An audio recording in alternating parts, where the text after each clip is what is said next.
serious, what is the creepiest unexplained experience you ever had? I was stationed in Seoul, South Korea several years ago. I was taking a shower in my room, and when I got out, the word leave was written in small letters in the fog on the bathroom mirror.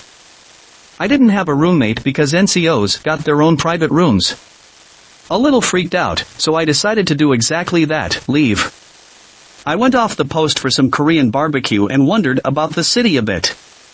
I came back a couple hours later to find the barracks was evacuated and half burned to the ground.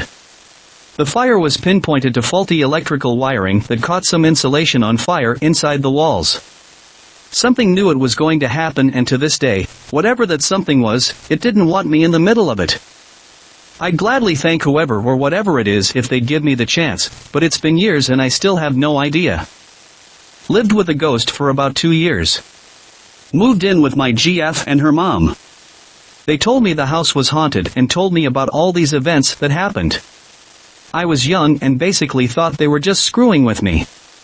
Later on, we got a roommate also. So, 4 of us are in the house. So, one night we played cards and drank. I got up to go to the bathroom and noticed that our roommate's door was shut, and her light was on, which was odd because I had just walked by it a minute before on my way to the bathroom and it was open, and the light was off. So figured roommate had gone in her room. The bathroom and her room were next to each other. But everyone was in the kitchen the whole time. This house wasn't very big. So, I went back into the kitchen and asked our roommate if she had shut her door and left her light on for some reason.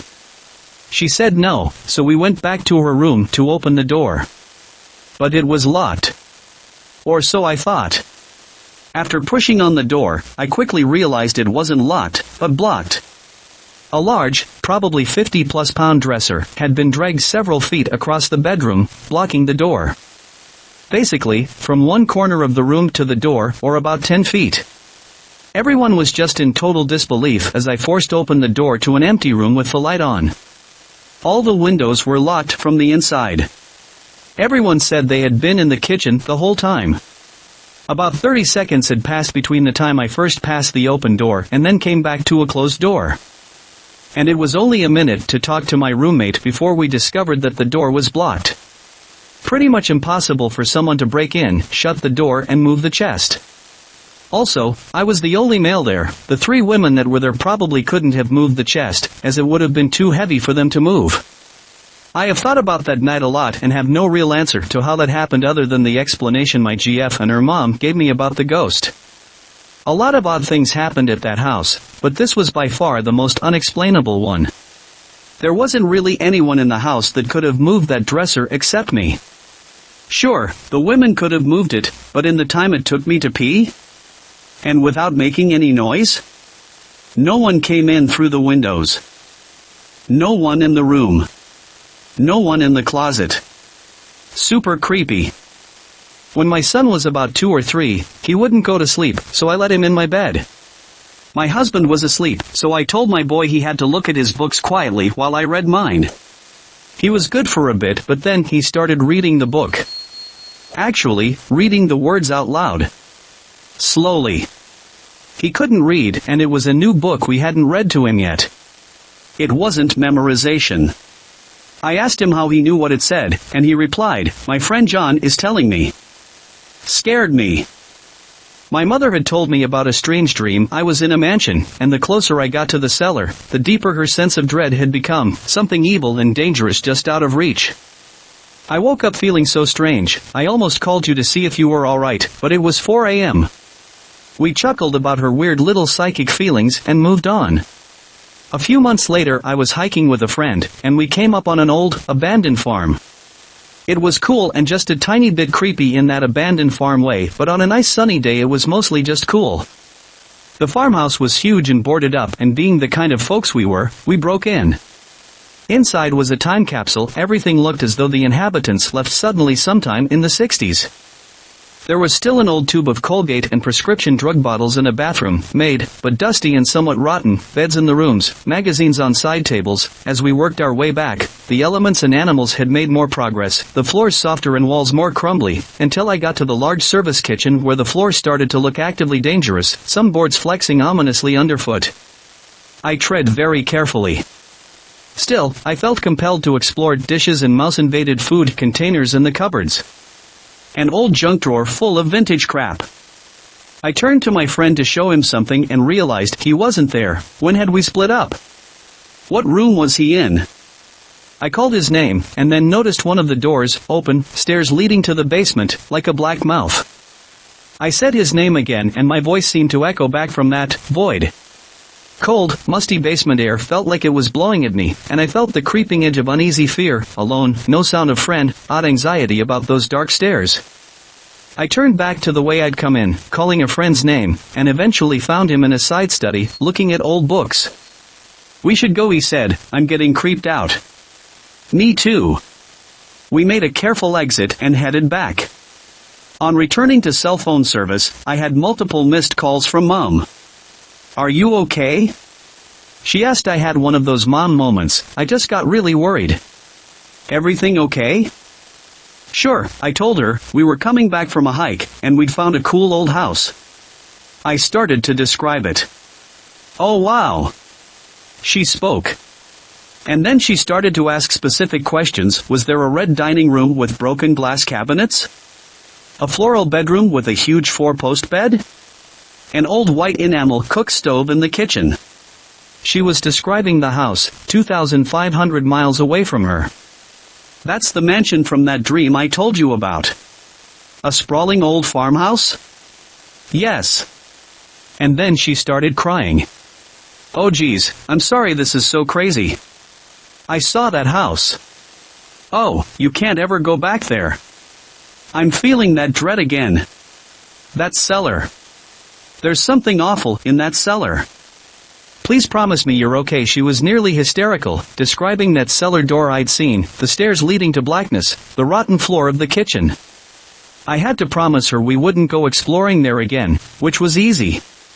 I felt cold and tingly, deeply sad at the sound of my mom, who was overwhelmed by her weird premonition. I felt overwhelmed.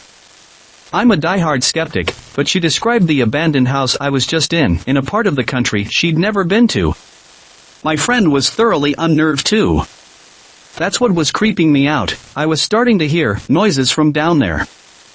When I was around 9 or 10 years old, my family had a big family reunion at my great-aunt's house, a giant Victorian-era mansion with a huge backyard.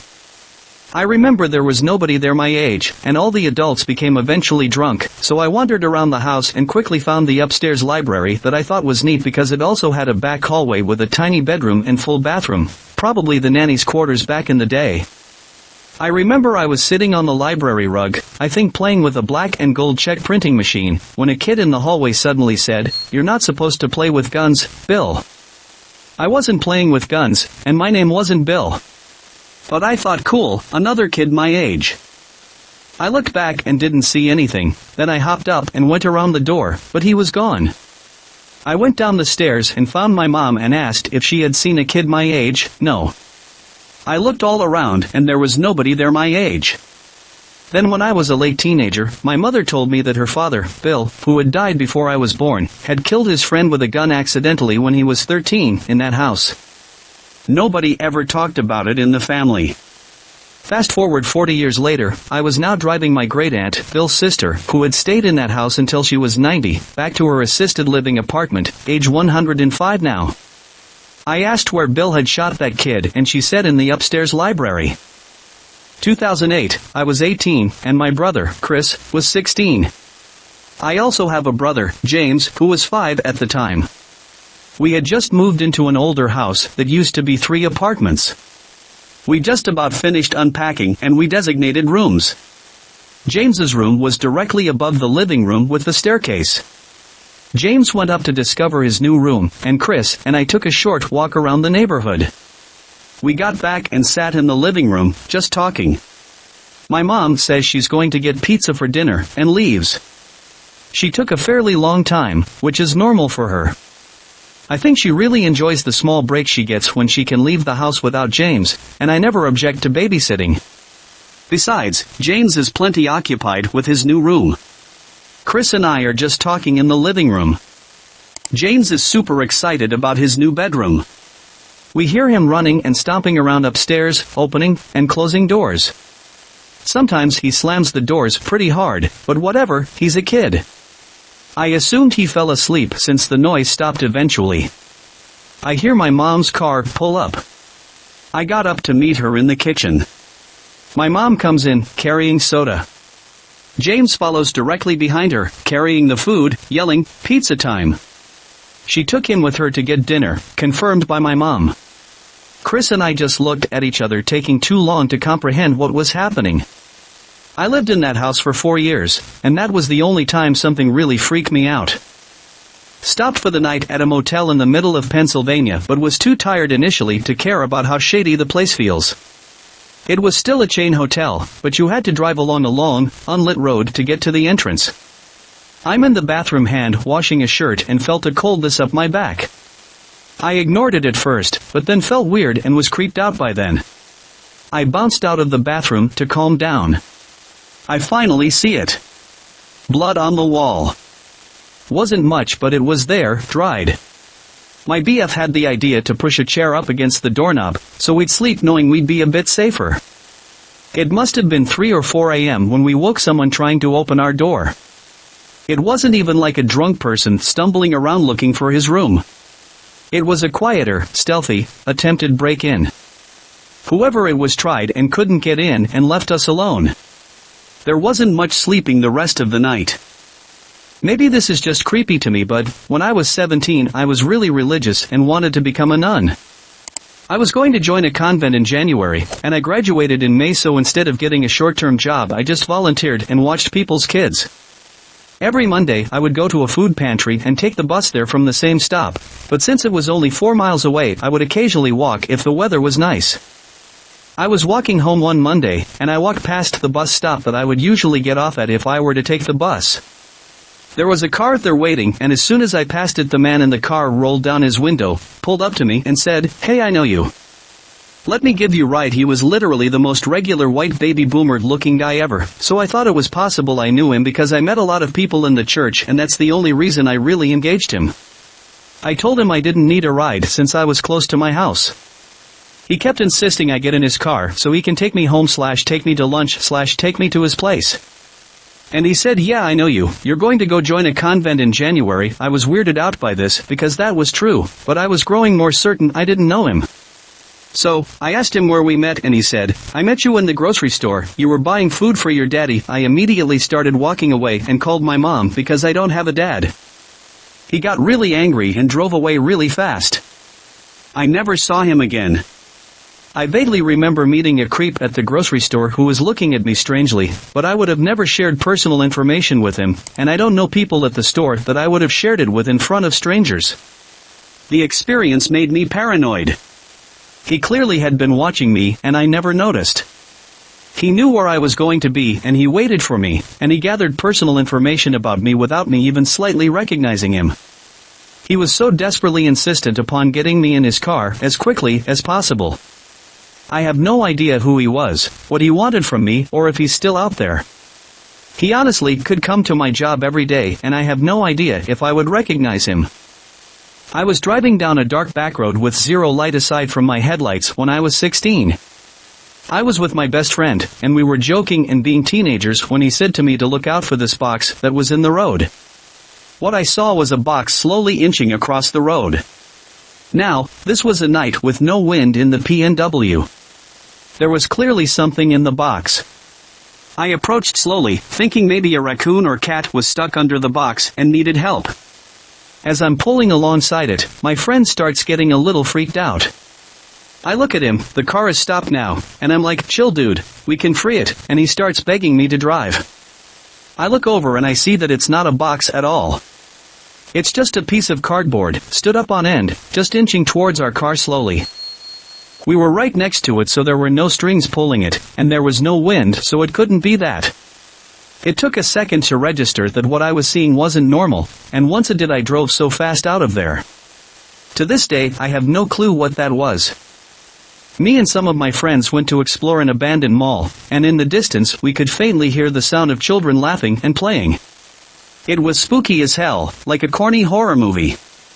Found the source of the sound, it was coming from a speaker in the kids' playground in the mall. Apparently it had been left on, probably for years. But that was barely any less spooky. The fact that they ran a loop of the sounds of children playing and that it was still running, that's still creepy. When I was in university in 2012, I was on my way to my first class of the day, which started at 2 p.m. and was across campus. I was walking with my friend from our residence. As we walked into the building our class was in, I pulled my phone out of my pocket and saw that it was 1:58 to make sure I was on time.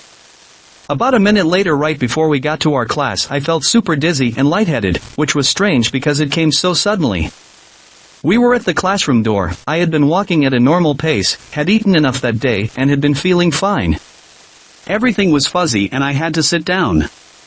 My friend was very concerned and grabbed me and sat me down, and all I remember saying and thinking was, "My grandfather is gone."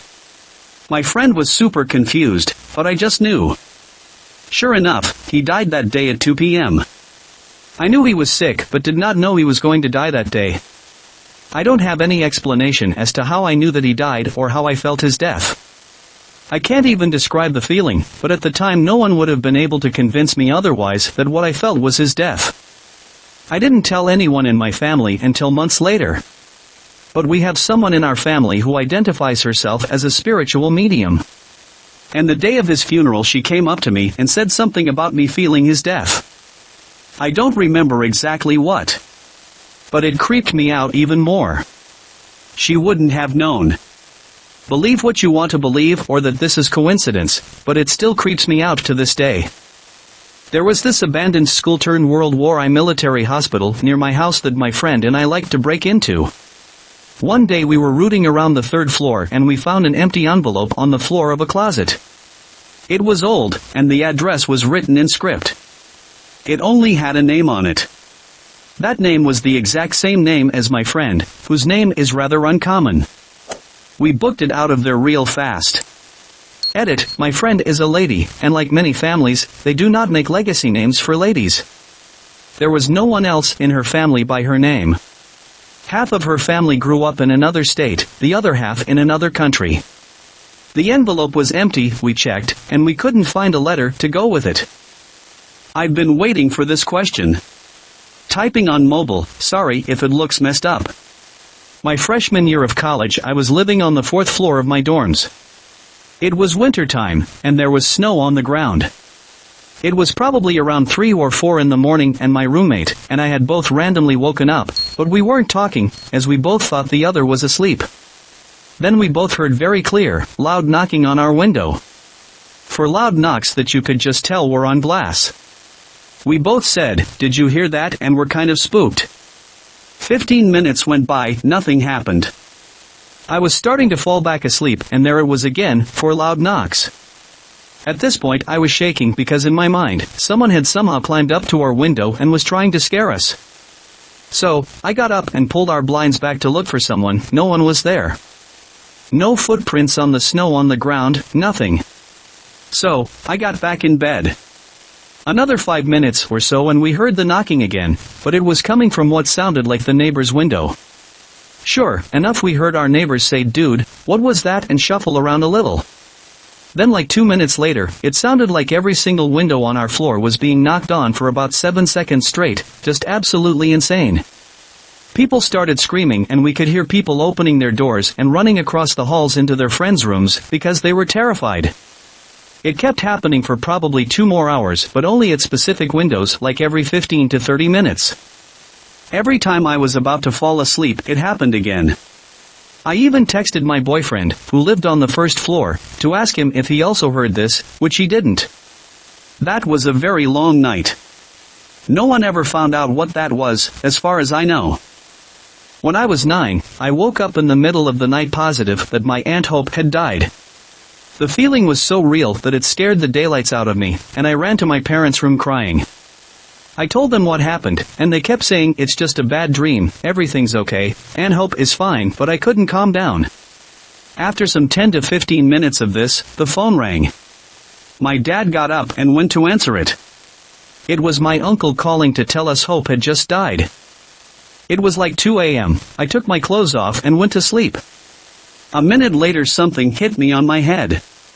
It was one of my socks.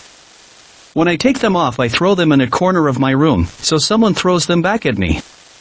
But there was no one in my room, was alone 100%. May not sound so scary, but it was for me. No, there were no fans in the room. No wardrobes or similar around my bed. When my cat was a kitten, he would yank my hair at night. One night I had just finished reading, turned the lamp off, and was settled under my covers. I feel a firm yank and go to shoo my cat away. Nothing. Just air. I realize I feel pressure on my leg. I gently move my leg and feel my cat sleeping against my thigh. I got so scared my whole body was hot. I just pretended I was asleep and didn't notice it wasn't the cat. My cousin and I were doing a puzzle at the dining room table, which is near our staircase.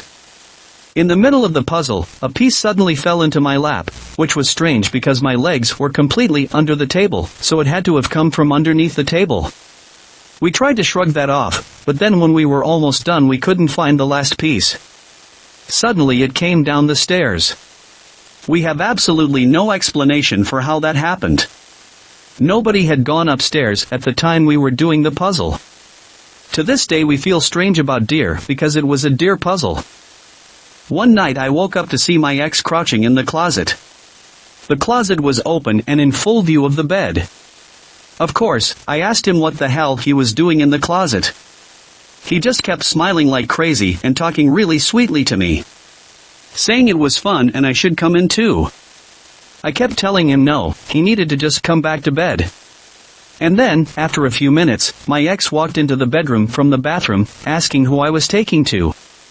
Mr. Closet X disappeared, and I never saw him again, but a lot of other weird things happened in that house. I have insomnia. It was one of those nights, and I was sitting out on my back porch at about 4 a.m. smoking a cigarette. It was one of those eerie nights where there is absolutely no breeze and it's just completely quiet out. We have woods behind our house, and as I was sitting there I saw this person making his way through the canopy of the trees, like jumping from tree to tree, 30 or 40 feet up in the air. I was absolutely stunned and just sat there dumbly, too afraid and confused to even get up and run inside the house. This person or thing or whatever it was stops directly behind my house and looks at me. At this point it's about 50 feet away and maybe 40 feet up in the air. It pauses for about 5 seconds staring in my direction. I'm absolutely certain that it wasn't an animal. Its body was human-shaped, and it definitely wasn't a raccoon, bear or any of the other things people have suggested it might have been. But the way it was moving through the trees definitely was not human. No human, I don't care how adroit they were, could move like that. It was too dark to make out much detail of the face, clothing, or anything like that.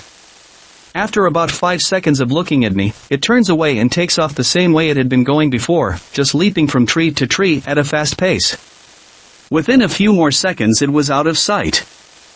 My grandfather used to take me camping and hunting with him in Arkansas, in the forests just outside of the Ouachita National Forest, and I distinctly remember one night laying down after we'd let the campfire gutter out. We were just talking back and forth, and all of a sudden he made that henny noise that meant shut your mouth now. Usually it meant he'd spotted game. So, I immediately clammed up and started listening and straining to see what had gotten his attention. A few moments later I saw a black man-shaped figure walking through the treetops. The tree limbs didn't bend or even move, neither did the leaves, but this black, man-shaped figure. It didn't even really walk, it sauntered. And it almost skipped from tree to tree. Like it had no weight. I remember being scared and whispering, "Grandpa, what is dash?" and he very quietly said, "Don't you dare call it to you."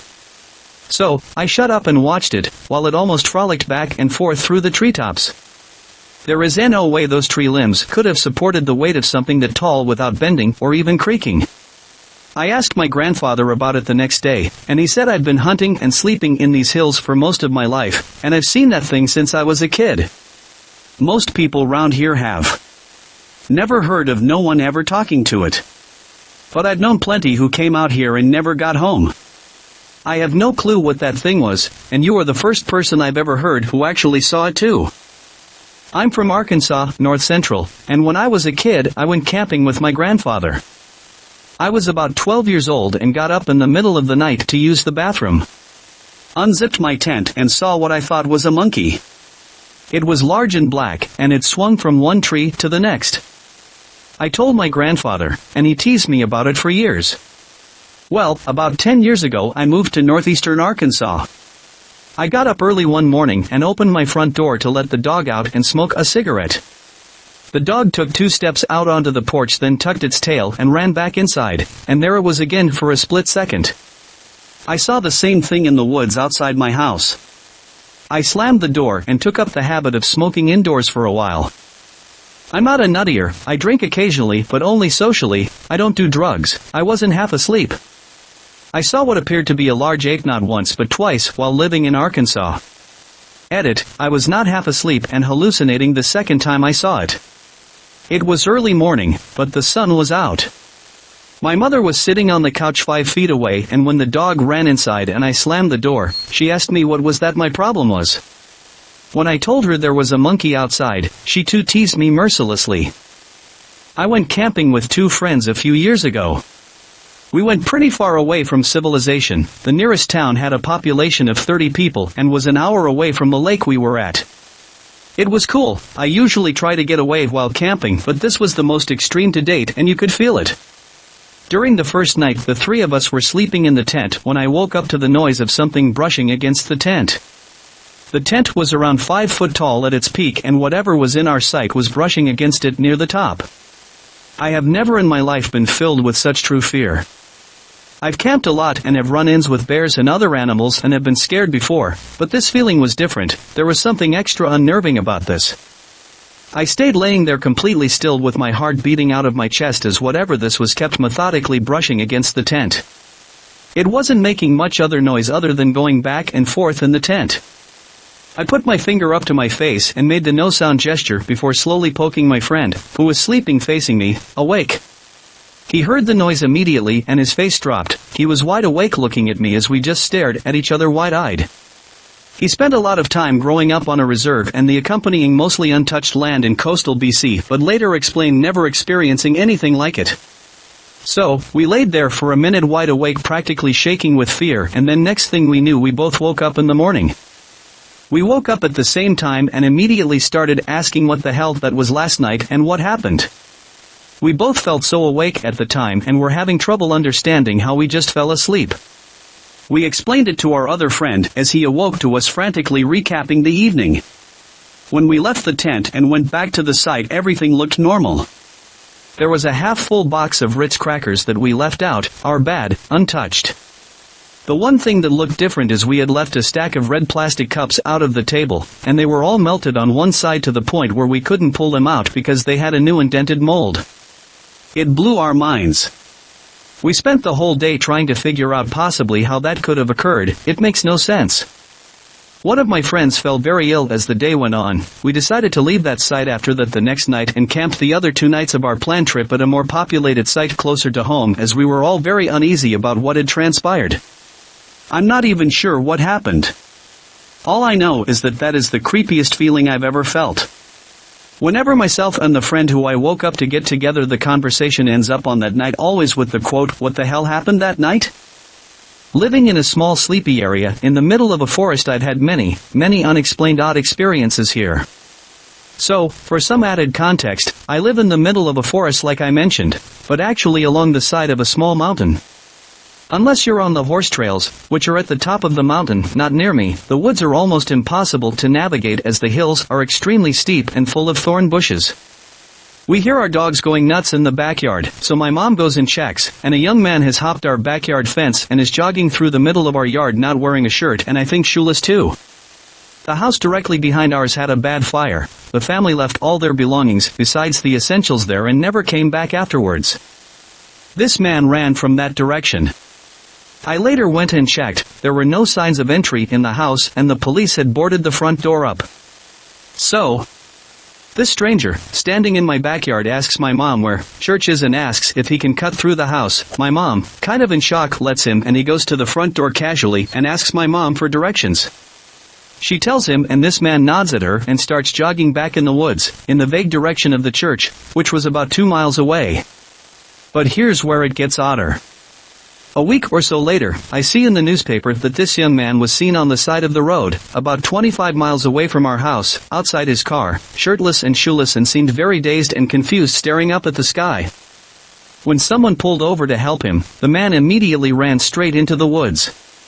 This happened 2 or so years ago, and he's still missing despite extensive searches. Never did any drugs, was a pretty well-liked member of the community and on a sports team here. They have no idea what happened and why he did this. I was working at a Starbucks in a busy metro area. It was being renovated, but we have a really tiny / inadequate / crappy setup with which to sling drinks around temporarily. There were a bunch of partitions which made it creepy, so everyone felt like it was haunted. The phone rang and one of the supervisors answered it and said that a woman said she was locked in the bathroom and couldn't get out. That actually has happened in the store before, so I went and checked and both bathrooms were empty. When we tried to *69 the phone number, we kept getting a disconnected error. I honestly thought that the supervisor was full of madness because I just generally hated him. Then a few minutes later the phone rang again, and I answered it. There was a woman on the phone who sounded really distressed. She asked for Alejandra, who was another supervisor who left maybe 20 minutes earlier. I asked who she was, and she screamed her mother. So, I apologized and said she clocked out and wouldn't be back in, and she screamed, "She's my daughter, I want to talk to her." She was clearly very distressed and crying. I tend to mind my own business. Family drama is family drama, and I wouldn't want someone to make a big deal about it. So, I just texted Ale when I got off work and said her mom called and sounded really upset. She immediately called me and told me her mom had been dead for years and wanted to know who called the store. She really thought that someone would do that, but I was creeped out. Especially because someone had died in one of the bathrooms a few years earlier, was doing drugs, overdosed in the Starbucks bathroom. Either a very good actress who had personal information on the store was calling, or for 20 minutes our Starbucks landline was open for the dead to connect to the living. I get creeped out talking about it. I went to my backyard to take my dog out to the bathroom one night over the summer, and I also had to pee, so I went over by a tree to relieve myself. While I was peeing, I heard someone whistle. I thought it was just my imagination or the neighbors, but they whistled again, and I realized they were standing behind my pig pen, which is about 3 feet tall, in some bushes. I froze in fear for about 10 seconds until I yelled for my dog and ran inside. I told my dad, the only other person home, so he went outside with a gun and a flashlight, but they were gone. The next day I went out there, I noticed the bush's limbs were pushed back and broken off in some places right where they were standing. I still have no idea who it was, lol. Scared me. I have another unexplained thing. One night when I was like 10, I was camping with some relatives on their property and was looking up at the night sky. All of a sudden the stars started trading places and moving around. I thought it was just my eyes because I was tired, but then my uncle was like, "Oh shit." He said he had seen the same thing, and so did everyone else there. That was creepy as hell too. I'm a little late to the show, but I'll throw mine out there. When I was a little kid, about 5 to 6, I slept alone in my bedroom, which I usually shared with my older sister who was away that night. I had a lamp above the side of my bed. This is important for the story. Anyway, I went to sleep and woke up needing to go to the restroom late at night, which was across the hall. So I get out of bed and see something out of the corner of my eye. It's this hairy monster-looking thing sitting cross-legged on the floor below the night light on the side of the bed. This is the only time in my life I felt like I needed to scream, but nothing would come out. I was frozen in fear. The monster grabbed me and put me on his lap face down and bit my lower back hard. Next thing I know, I wake up and I'm hurting on my back, and I get up and look out the window. I thought maybe I'd see something. I didn't see anything and thought I dreamt it and went back to sleep. Next day my mom is putting a shirt on me and freaks out and say, "What happened to your back?" I looked and sure enough there was a bloody scab in the shape of a bite. I told her the story and she said she believed me always. Still to this day I don't know what that creature was, and I've never seen it again even 20 years later. I still remember it like yesterday though. I visited St. Augustine when I was about 9 years old with my family and some friends. While we were there we went to the Castillo de San Marcos, a Spanish fort built in the late 1600s. In the fort there is a corner room with no windows called the Black Room. It was used to store weapons but was walled up for a few hundred years, and when they opened it up again they found human skeletons in the room, meaning that they had been walled up alive. So, I was alone in this part of the fort with my mom. As she was reading the description of the room, I was crouching down and looking into the room. There was a small arch to go into it. There was clearly no one else in the room, and as I said before, no windows. I suddenly felt a powerful burst of wind come shooting out of the room and go right through me. I'm not exaggerating, it felt like it went in one side of my body and out the other. I ran from one side of the fort to the other in about 30 seconds. I probably would have set a world record if someone had been timing me. I was really scared. Anyway, a bit after that we went into the room with a big group of people and nothing scary happened. Years later I was watching the Travel Channel around Halloween time, and they had a documentary about Halloween attractions around the world. After that was done, Ghost Adventures came on. I usually don't watch shows like that because I've never found them very interesting, but this episode was about the Castillo de San Marcos, so I decided to watch it. In the episode, they go into the same room, and while in the room the host stops talking mid-sentence and says, "Oh my god, I just felt like a burst of wind go through me." Needless to say, I had goosebumps all over after seeing that on TV. I still get goosebumps while talking about it.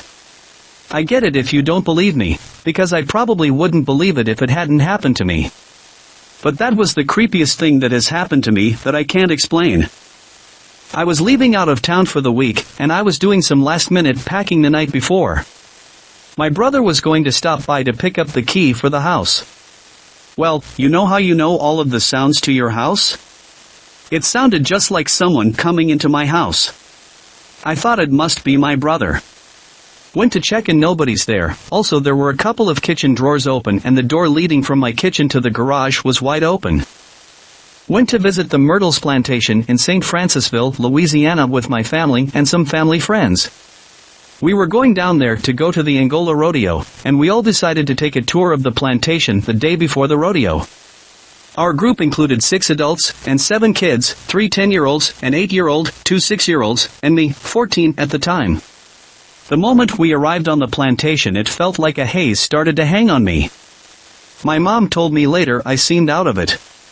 I felt like I was dreaming the whole time. Floating from place to place. I barely remember the tour. But what's weird is, I don't remember anything after we left. We have pictures from the plantation, all pretty creepy, and after. I don't remember going to the Angola prison to tour the museum. I don't remember the rodeo. I do remember, though, dreaming of the plantation. Like I was still there. Trapped. I even developed severe ulcers in my mouth. Just randomly. But I didn't realize that until we got home. My mom told me I only complained about them once the whole weekend. It was when we ate at a Mexican place and I was eating salsa. 4 weeks after, I still felt out of it. I still dreamt of the plantation. It only stopped after I told my mom, and she told me that when I started to feel that way, to tell whatever may be stuck to me, to go away. I'm not sure if that was what finally gave me peace. But anytime I talk or think about it, it's like I'm reaching for the memory, but I can't reach it. The Myrtles plantation is definitely a cursed area. If you have the time to read about it, please do. But if you're ever in St. Francisville, Louisiana, don't go. It definitely feels like a gateway to hell. When I was visiting this giant water archway in Malta, I can't remember the name. You look over the cliff. Anyway, it was a family outing, so we were bus hopping and had a great time. We have a big family. So, we stop at this place and I'm walking along the side, and we get to the lookout. I had been joking with my brother and cousin. Suddenly something awful just came over me like a wave. I started shaking and crying and felt like I was floating. I felt so ridiculously sad, like I had just lost everything I loved in my life. I wanted to just run and jump off the cliff. My dad could see something was wrong, and somehow through all the crying and wailing I told him to get me back to the bus. I got back on the bus, and I was fine, though super exhausted from the crying. Lucky my fam are weirdos, so they didn't seem too shocked at me, huh? I fell asleep and woke up back in front of the hotel. The bus driver stopped me as I got off and said, "Was I okay?" and asked what happened. His first language wasn't English, but I tried to explain. He just said lover leap to me. I googled it and asked about it back inside, and apparently that spot was, and kind of still is, the biggest suicide spot in Malta and is known as Lover's Leaps because of the war times when widows would jump off heartbroken. Anyway, it was a terrible feeling, and I also believe it was some gateway for sad lost souls, so I know the feeling you felt. I think it recently partially collapsed. The archway. We bought packs of timber from overseas, and while removing some of the timber I found a mosquito that had been squashed in between pieces. A Vietnamese bloke who was Buddhist picks it up, breathes on it for a little while, and the thing came back to life. Trappiest thing I've ever seen. All I know is that timber sat on a ship for 6 months before getting to Australia. I had just moved into a tiny town that was literally in the middle of nowhere and had less than 100 people in total population. I was about 7 at the time, and I had overheard my parents talking about a dog that kept barking all night long, keeping them up. I wanted to help them, so I went out looking for neighbors with dogs to ask if they could maybe keep their dogs from barking all night. So, this particular town had a bad track record of houses catching on fire, so there were a lot of old halves burned or ruined houses that had just been left to the earth. This particular incident happened with one of these ruined houses. As I'm walking around, I hear someone call out to me, and I turn to see a very beautifully kept lawn in front of a nice white 2-story house. There is a nice old couple sitting in lawn chairs out front, and the woman is calling me over. I walk over to the fence. The woman asks me what I'm doing walking around by myself. I had been living there for about 6 months at that point, so I knew everyone, and it wasn't that weird for parents to let their kids out by themselves. I tell them about the dog and ask if they know about it. The woman says that it is her dog, and she will try and keep it quiet from now on, and then offers me a full-sized Snickers bar. I took it. I know don't take candy from strangers, but there was a fence, and also, like I said, it was a very small town, and I wasn't really afraid of anything happening. Feeling like I had accomplished my goal, I went home. At the time I really wanted to eat the Snickers, but it had melted on my walk back some, so I stuck it in the freezer to chill. Then my friend came over and we headed over to her house, and I forgot about the candy. Wondering how the ruined houses fit into this? Well, when I return home from my friend's house, I tell my mom about the nice couple and that they would keep their dog quiet. I tell her where the house was, and she gets really confused. What do you mean? There isn't a house there. I would have shown the candy as evidence, but I had totally forgotten about it. After some back and forth, we agreed to go on a walk tomorrow in the daytime so I can show her which house I mean. Next day we walked down to where the house was, and there is no house. The well-kept lawn was just overgrown weeds, and the house was nothing more than a pile of rubble. Only the fence still remained. I ran home to show her the candy that I had just remembered about, and that was gone too. Disclaimer: little brother was known for stealing things, so he might have taken it, but still. I still get chills when I pass by that vacant lot to this day, and I am now 20 years old. TLDR: empty lot suddenly has house, and I get candy from the couple who lives there. House is gone next day. I basically lived at my best friend's house in high school. If I wasn't at his place, he was at mine. He called me one Saturday morning after I had just left from spending the night, thinking I had pranked him. He and his dad went up to their attic to get Christmas decorations down and found a nest of blankets and food wrappers and clothes they didn't recognize. I had not played a prank, and the only attic entrance was from inside the house. I lost the pictures he took when my old phone crashed, unfortunately. Very disturbing. Just over 6 years ago, I had a dream that I was driving to my dad's house and found him deceased in his apartment. At the end of the dream, my boyfriend showed up. I hugged him and said, "Please don't go tonight. I don't want you to miss the funeral." I woke up and thought to myself, that's weird. My boyfriend is going out of town tonight for several days. I had a nagging feeling and tried to reach my dad all day. I went about my day, went to class, the gym, went to my oil change appointment. At this point, I had been trying to reach him for 6 hours with no response. So, when my car was finished with the oil change, I drove over to my dad's apartment.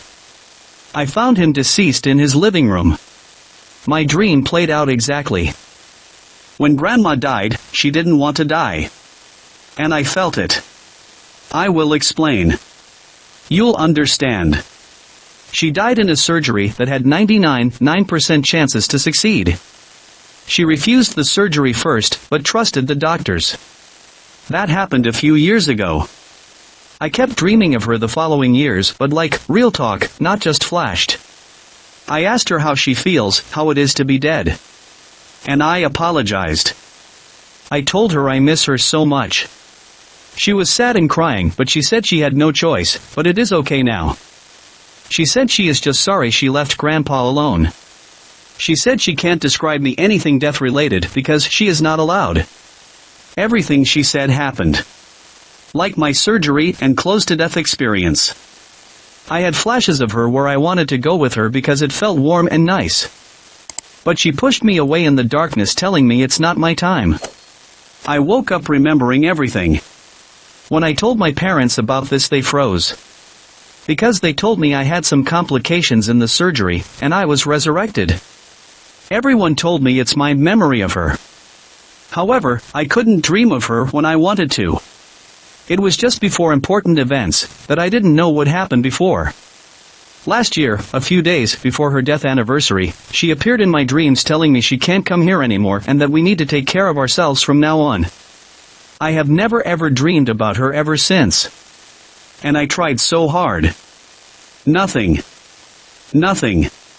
In over a year. She moved on, I think. It saddens me, but I am also happy if she was reunited with her brothers and parents that she lost since she was a child.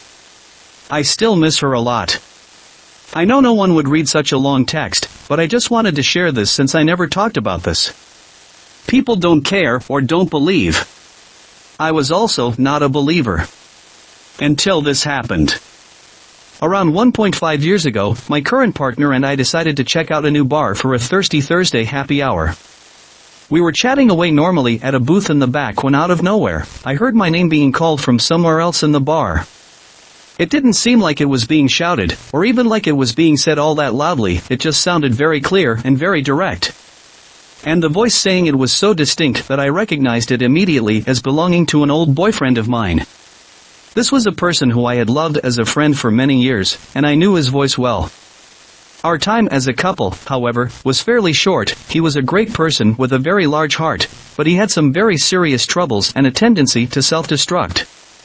We tried hard to maintain our old friendship after splitting, and I never held his demons against him, but he eventually developed some unhealthy and borderline frightening behaviors that I couldn't abide by. So, to make a very long story short, I eventually stopped speaking with him entirely. We hadn't spoken in almost a year when I heard his voice, but I was so certain that it was him that I literally braced for the figurative impact of our encounter. I had no idea how he would react to seeing me, or my new partner. But sure enough, when I looked around, he wasn't there. And eventually, I convinced myself that I hadn't heard from him at all. I forgot about the incident entirely until that Saturday morning, when I logged onto my Facebook and saw my feed flooded with messages of grief. There had been a freak accident at work earlier in the week, and my ex had since passed away. Over the coming days, I would find out that his accident occurred that Thursday morning, and at the exact moment I heard his voice saying my name, he was on life support with his family by his side. I'm not claiming that his spirit was somehow able to say goodbye to me, or even suggesting that it would if it could, but I've been completely unable to rationalize this in a normal way. His voice was too clear, my name is too uncommon, and the timing was too uncanny. I wouldn't call this experience creepy because I'm honestly quite grateful for it now, but it was definitely something that unsettled me for a while. When I was a kid, I had lots and lots of plushies. One of them was a talking Ernie, from Sesame Street, that wasn't functioning properly. You had to absolutely bang it on a table for it to say, "I feel great." Our old house in my home country was housed with spirits, but not bad ones, or at least that's what my parents said. LMAO. I never witnessed or felt anything until this one time. When I was 8, I overheard my parents saying something along the lines that my Ernie plushie spoke every time they talked about my grandma. I got irrationally scared, which made my parents hide Ernie in a huge box along with my other unused plushies. One time when I was playing hide and seek, I was hiding with my childhood friend, Jay, in our spare room where the box of plushies was. While we were hiding, I figured might as well tell him the story about the haunted Ernie and my just recently passed away grandma. In the middle of the story, we heard Ernie say, "I feel great," in the box on top of the shelf. There's no way that was moved. And even if it was somehow moved by gravity, you need to bang Ernie on the table to make it talk. We screamed and ran outside. My families had just moved to a new house in the suburbs after living in the city for a few years. The day we moved in, my parents decided to repaint my sister's room. They shared a room for some time. They were like November 13th, before they settled in completely. We started painting the room but realized we didn't have enough to finish one wall. My entire family left and went to the local Home Depot to get the same colored paint. When we came back to the house, there were 2 handprints on my sister's painter wall, which baffled us. No one had entered the house, but there were 2 distinct handprints on the wall, like someone would do on a freshly cemented sidewalk. Except these handprints did not look like a normal person's handprints at all. They were elongated beyond a normal man's fingers and pointed, also slightly wider hand as well. My parents made me and my 2 sisters put our hands up against the dried handprints on the wall to make sure it wasn't one of us. As soon as they realized we didn't pull any sort of prank on there, they started praying. Not going to lie, for a couple of years that house was full of some haunted thing that I could never explain. To this day I explained to friends what had happened in there and they never believed me, attributing a young age to maybe seeing or hearing things. But honestly, nothing can explain a bed spontaneously catching fire while not being anywhere near any sort of output or open flame, or the dried handprints in my sister's room, or the horrible noise I heard clear as day with my now deceased dog. Thankfully that house is tranquil now. Nothing has happened at all that has made me jumpy or freaked out like I used to be when I was younger, thank goodness. If anyone wants some more detailed stories about what has happened in that house, I can definitely detail it. It just might take some time. This was all in the suburban greater Chicagoland area. My mom worked a lot when I was younger, and my siblings were significantly older than me. I found myself at home and lost, left to my own devices. My parents were divorced, but my mom kept the big, old orchard house I was raised in. Lots of weird things happened. My sisters and I all had the same dream, a chandelier that liked to sway quite violently, occasional shadowy figures, but one time it got a bit too spoopy. I was home alone, mom was at work, sisters were at a friend's house, just me and my 2 dogs, 2-year-old Australian shepherds. They start growling and making a fuss, so I let them outside. They immediately began running about and barking, normal behavior. Right when I close the door, it gets quiet. They stop making noise and bolt to the other side of the backyard. A moment later, they're barking and howling in full force. I figured it was just a coyote or something that had them riled up. When I went to check on them, they were facing the side of the house, barking at the large windows to the dining room. I let them back inside. We all sat on the couch and watched TV. I tried not to think about it. They refused to move from my side. About an hour later, the lights on that side of the house went out. The fuse must have blown, it happened frequently. I was spooked, so I had turned all of the lights on, so that made sense. I got up and walked down the hall to the laundry room to flip the breaker. When I opened the door to the utility room, it was horribly cold. Granted, this was Sierra Nevada wintertime, but I was running the heater and everything and I could still see my breath in that room. I flipped the breaker and the whole house suddenly went dark. My dogs started going ballistic. I ran back into the living room, and they were staring at the same side of the house they were barking at earlier. Teeth bared, hair raised. I got their leashes and attempted to leave my home. When I unlocked the front door and pulled it open, it suddenly slammed shut, as if someone pushed on the side I was trying to open. I tried again. The door opened and I ran into the night, sobbing, and tripping over 2 dogs who were snarling behind me, trying to fight their way back through the door. I didn't even lock it. I ran down our impossibly long driveway and bolted a half-mile down the road to our nearest neighbor. When my mom got home with my sisters, the door was locked, the lights were all on, and she was very confused as to where I had gone. The gate in our backyard that led to the orchard was wide open and there was a crack in one of the windows in the dining room. This one has stuck with me for almost 20 years. Was on a walk in the early evening, still daylight out. A teenage kid, maybe 16 to 17, was walking in our direction. As he got close he asked, "Hey, can I ask you guys a question?" Thinking it was something innocent like directions, I said sure. He starts off kind of rambling, asking what we would do if we got in a fight with someone, and then ends the question with, and then the other guy picks up a sword and cuts of his ear? At this point I start to realize the kid is sweaty and obviously agitated, so I just hurriedly say, I don't know man, call the cops, and walk as quickly away as I could. I'm still not sure if he was asking for help, or being threatening, or if he was mentally unstable. After all this time I kind of feel bad for walking away, but the way he approached it was off. When I was in 6th grade, me and a friend came back to school from a race. We went to our class and found it locked with all chairs stacked. We were confused and checked both the gym and outside, no sign of our class. We checked our classroom again just to make sure, nothing. We went to the office and asked where our class was, and they just kind of looked at us like we had 3 heads and told us they were in the classroom. We told them no, but they told us to check again. There was my class, sitting in chairs listening to the teacher lecture them. I don't know what happened there, but it was pretty scary.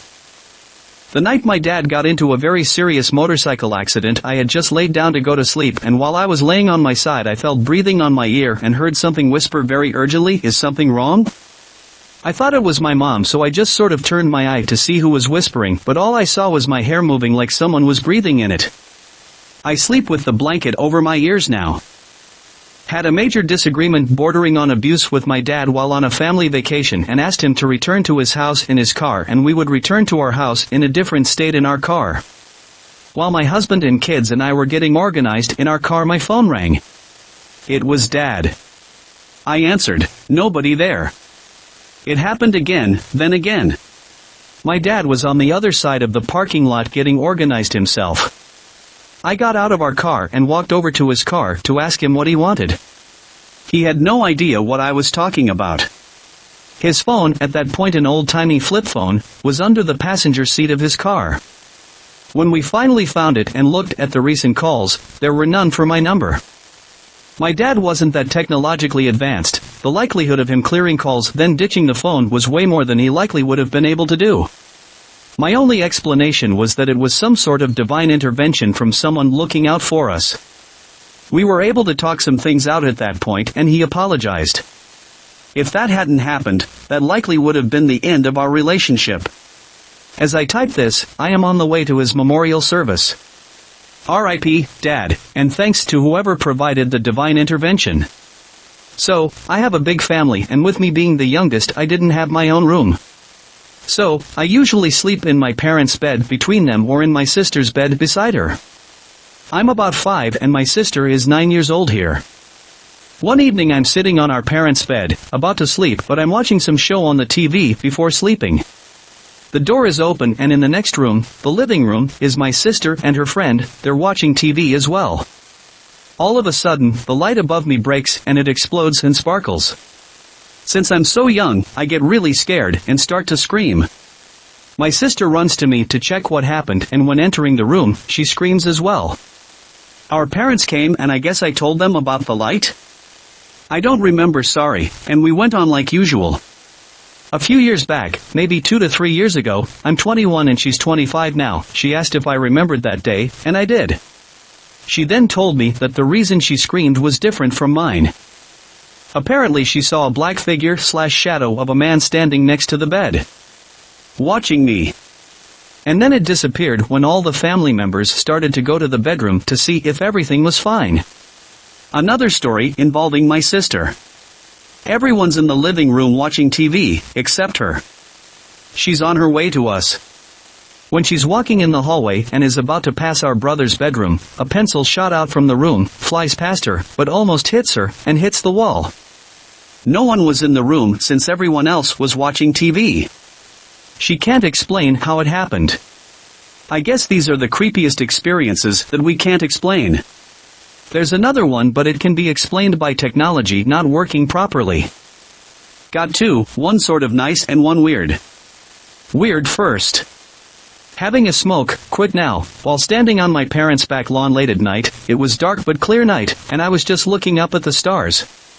Then this bright white flashlight camera went off right in my face. I turned my head, but there was more flashing, and it seemed to come from everywhere like I was surrounding cameras. Went on for about 5 seconds and stopped. quickly went back inside very shaken up about it. Never experienced anything like it since. Second one. About a year before we left Ireland and moved to Australia, I was 6 at the time, our Saint Bernard died. I loved this dog, used to ride him like a horse. First year was rough in Australia, my dad had heaps of trouble finding work and it was all very stressful.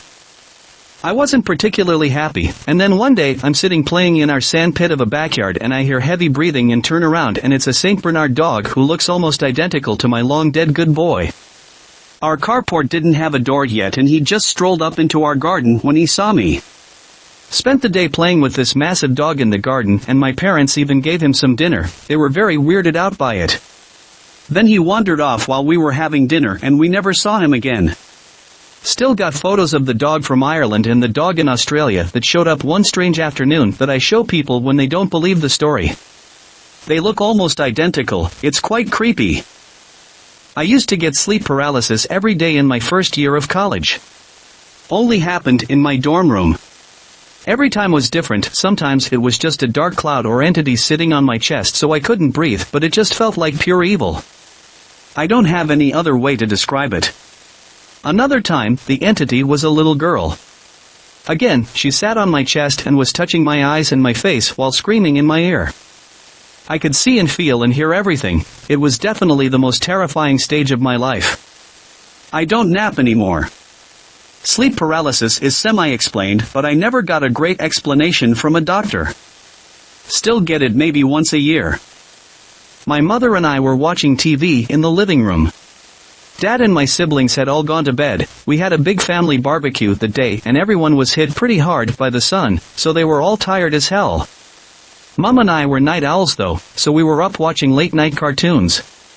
We were watching reruns of Angry Beavers, and suddenly the TV went blank, not static, but blank. Not abnormal, but this time was different. A very noticeable hand and arm, made up of faint reds, blues and greens, flicks across the screen twice in rapid succession. Fingers and all, very visible and noticeable against the contrast of the black. I sort of freaked out, but Mum calmed me down instantly when she said sometimes the people that run the TV channels like to play jokes on people watching late at night. I believed that for years, but years later Mum told me she had made that up. She had absolutely no clue what caused that to happen, what caused the face to appear. I reminded her that it was an arm and hand, and she told me that wasn't what she saw. She saw the face of what looked like an old friend of hers that died horrifically in a car accident when she was younger. Mom was in the car with them when it flipped. They went too fast over a crest and lost control. The right passenger window was all the way down, so her friend was decapitated violently on the spot, his face degloved and left inside the car and his arm torn off completely. I try not to think about it. Just a few nights ago, I was home and awake at about 3 a.m. I work night shifts, so this isn't particularly strange for me. Usually, I change my sleep schedule back to normal, but this week it worked out better for us for me to stay on a night schedule. My wife and baby were asleep upstairs, so I was watching TV in our living room at a low enough volume to not wake the baby. My dog was sleeping by my feet while I was laying on the couch, and he suddenly bolted upright. This isn't too out of character for him, so I initially didn't pay too much mind. However, unlike every other time this has happened where he decides it was nothing and goes back to sleep, he instead got off the couch and put himself between me and our door. He then started barking and growling at the door. And I mean full-on barking/growling. I tried to calm him down, attempting to reassure him that nothing was there so that he wouldn't wake up our baby or my wife, who desperately needed some sleep. It took a solid 30 to 40 seconds to get him to stop. He's a very well-trained dog, and usually follows my commands on the first go, so I was starting to get very creeped out when he wouldn't listen to me. It was also at this time I noticed that I had forgotten to lock the door. We live in a very safe neighborhood, so it doesn't occur to me every day when I get home to relock the door behind me. I was now actually scared. Still trying to remain rational, I told myself I live in a safe community and my dog is just barking at the wind or something. While I was trying to remain calm, I crept over to the door so I could lock it really quickly just in case. Once the door was locked, I took a look outside. Nothing. I assumed to find nothing for a multitude of reasons. Safe neighborhood, 3 a.m., loud dog would certainly scare away anyone anyways. It was at that moment that my coat closet, currently facing my back, swung open. Scared me. And the worst part is I haven't been able to discern what caused it.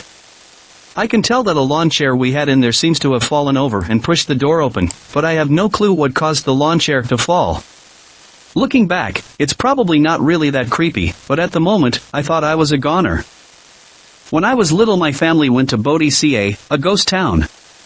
At one point we went into a little museum, and in this museum was an area with larger items, such as a hearse and a little kid's pull toy that has a string on it. Well, I would go over and just stare at this toy. My dad would bring me over by him and I'd go right back to this toy. He finally asked why I kept going over there, and I said the girl is playing with her toy. We eventually went to leave, and our last stop was the cemetery. My mom was taking me around and was reading headstones and was going on about infant mortality rates and how this headstone says this person died at 2 weeks old because she's weird. Now, as a 3-year-old who couldn't read yet, this was all going over my head without impact. I get to one headstone, and I just lost it. I'm crying, and it's not I'm hungry tears, it's someone died. I'm heartbroken crying. My parents are asking what's wrong, and I start saying I'm never going to see her again, she's gone. They ask who's gone, and I reply, the girl that was playing with her toy. We got back to where we were staying, and my mom bought a video about the town and watched it with my grandfather, and at the beginning they showed me the headstone, and I just started saying I'm never going to see her again. Come to find out, I had started crying at the headstone of a girl about my age who was accidentally killed by her dad because she walked up behind him, and he caught her with the backswing of a pickaxe. She died right around 100 years before I was born. I was born in June, and she died in August, I think. My girlfriend and I have the same birthday, so I booked a nice stay at an Airbnb for a mini staycation. We had a great dinner and went to bed after some sexy time. I woke up in the middle of the night because I heard whispering in my ear. I turned around and my girlfriend was awake and smiling. She whispered something. I asked, "What did you say?" and she threw her head back and laughed. It was full of cackling laughter. I got chills down my body, and I had no idea what to do. She poked my forehead with her finger and repeated the exact same gibberish and then just fell back asleep. I was extremely concerned and freaked out. I shook her awake and asked her what the hell had just happened, and she told me to go back to sleep. I didn't sleep much that night. As soon as the sun came up, I packed up our stuff and got the hell out of there. She's been normal ever since. This was about 18 years ago. Still gives me goosebumps to this day. My friend and I were about 13 or 14 years old. We snuck out in the middle of the night and were standing out in front of his garage smoking some of his grandma's cigarettes. We lived in a regular suburban kind of neighborhood. So anyways, a few houses down we see this figure sort of moving its way under the streetlight. It was moving, almost in a waddling type of walk on 2 big legs. It was about 3 or 4 feet tall, had pointy ears, looked sort of like a kangaroo, but long arms almost to the ground. Basically it looked like a kangaroo-wolf mixture walking on 2 legs, but with big lanky arms. We were scared shitless, and it's waddling towards us, and we are like, wow, what the heck is that? And I remember just freezing, not knowing what to do. Then all of a sudden this thing boom hits the ground, running on all 4 legs, moving faster than I've ever seen anything move, and poof, it vanished into the night. After some research, apparently there is maybe some ghost dog demon thing in my old hometown area apparently. My friend and I still refer to it as the creature, and of course no one believes us. Our young niece died unexpectedly. We rushed over and stayed the night at home to support the family. I couldn't sleep. My wife woke up a bit after midnight because she heard footsteps. Sometime after calming her down, a talking toy activated on its own in one of the boxes across the room. And she began to cry again. I found it in the pile of boxes with other toys and brought it to the bed with us. It had batteries, but the switch was in the OFF position. We asked the deceased to answer yes by making it talk, and no with nothing. We spent almost an hour asking questions. It was very peaceful and reassuring. At one point, it got to be too much, and my wife asked it to stop. It never activated again. That was a few years back. There have been a few times since we have been having a deep conversation about her, and a random item will fall off the bar or a shelf on the other side of the room. Like someone bumped into two. We stopped talking deeply about her almost a year ago. I was staying at my girlfriend's house, and we were sleeping in separate bedrooms because we both come from very conservative families. The conservative part isn't important to the story, but the fact that we were in separate rooms is. It was summer, so there was still some light in the sky, and the light was coming in around the edges of the window blinds. I put my phone on the nightstand beside the bed and went to sleep. Sometime later, I woke up and felt the most intense, indescribable terror I've ever experienced, and I couldn't figure out why. The feeling was so powerful I could barely breathe. The light around the window blinds was gone. I reached over and picked up my phone to check the time, but my eyes wouldn't focus properly. It was the strangest thing. I kept staring at the phone, blinking, squinting, pressing the home button, putting it right up next to my face, and I just couldn't make out the time. At that point, I started to think something was wrong with me. Maybe I was having a stroke or something. Maybe I needed to go to the ER. I got out of bed and went down the hall to my girlfriend's room. I felt like I was floating, and I still couldn't see very well. I looked into her room, and, strangely, I saw that her light was turned on. Then I saw the bed. The blankets had been pulled up over the pillow, covering everything, and I could see that my girlfriend was lying underneath. But something was wrong. The shape of her under the blankets didn't look right. It looked like there were parts of her missing, and other parts of her had been moved around or scrambled. There was a large lump down past where her feet should have been, and there was an empty space where her stomach should have been. It looked like she had been dismembered. The terror I felt became very angry. I think I tried to scream, but I don't remember making a sound. A moment later, I found myself waking up back in the room where I'd been sleeping. I opened my eyes. I was in my bed. I couldn't figure out how I'd gotten there. I thought, okay, that must have been a dream. It hadn't felt like a dream. I'm a pretty intense dreamer, and I've had plenty of extreme nightmares, but in some deeper sense I knew that I had been literally awake and experiencing everything that I had just seen. That was how it felt. Well, whatever. At least it was over. I picked up my phone to check the time. Strangely, my eyes wouldn't focus. I held the phone up to my face, blinking, squinting, but I just couldn't make out the time. Oh. Sheer terror again. I got out of bed and went down the hall. My girlfriend's light was on. I'm sure you can guess where this is going. I looked into my girlfriend's room. I saw the strange, uneven, mismatched, dismembered shape of her under the blanket. Again, the terror inside me ratcheted up to an unbearable level and I screamed and woke up back in my bed. This happened 3 times. Each time, I felt completely awake until I woke up and realized that it must have been a dream. It just kept happening. Finally, I woke up for real. I didn't feel any more or less awake than I'd felt before, but my eyes were able to focus and, more importantly, I could see some light coming in around the edges of the window blinds again. This blew my mind, because it felt like I had been in this weird awake but apparently dreaming state for hours, and I definitely hadn't seen any light from the window when I'd woken up before. I looked at my phone and saw that only a few minutes had passed since I'd gone to bed. We moved in with a close friend couple.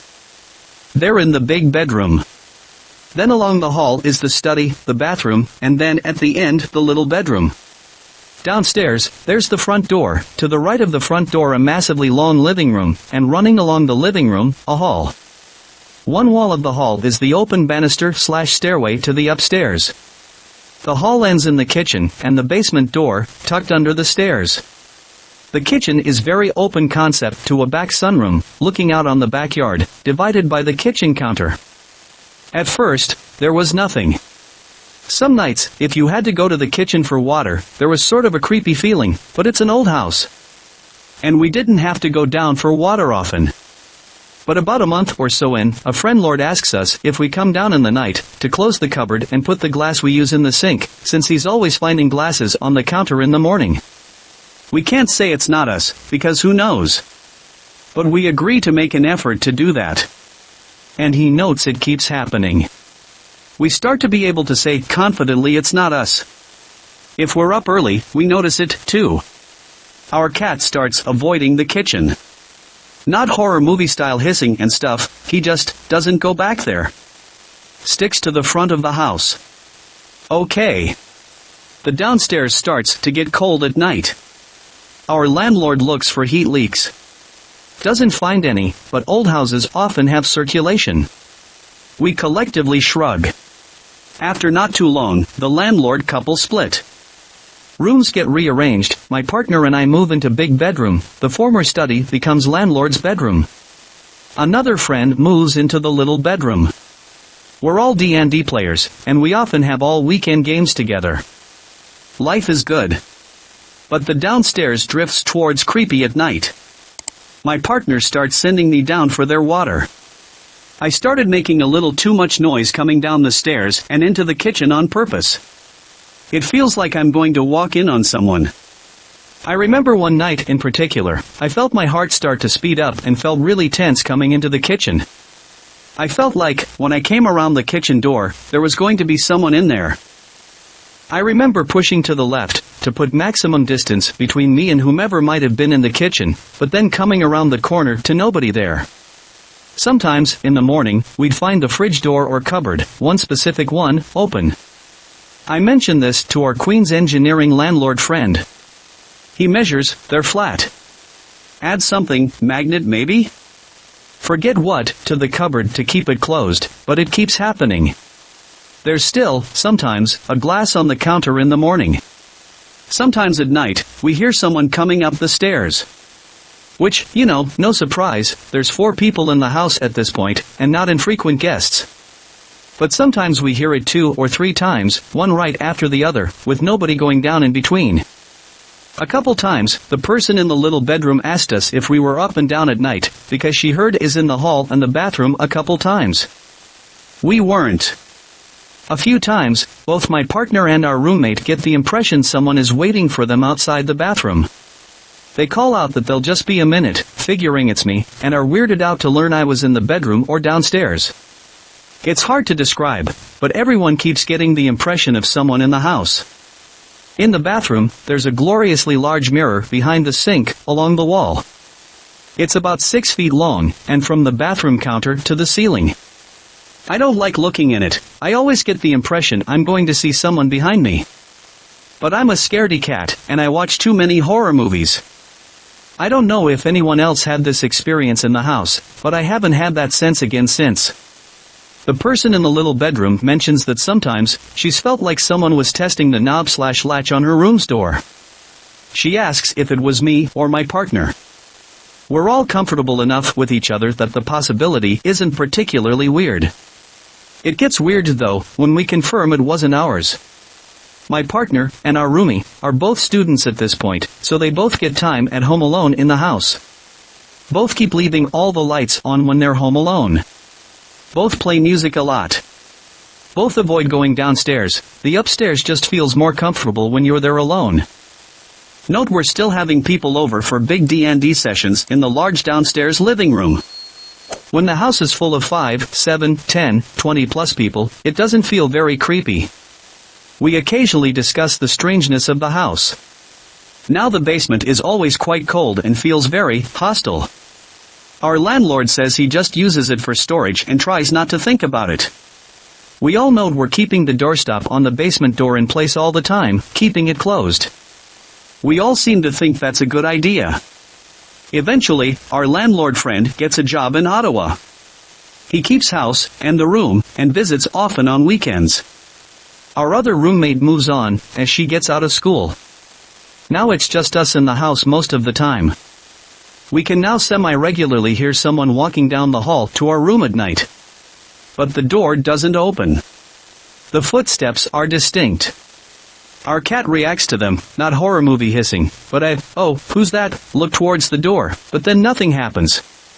My partner starts feeling faint regularly, but that might be unrelated, as blood tests note B12 deficiency. Downstairs becomes inhospitable at night. Feel unwelcome there, like an intruder.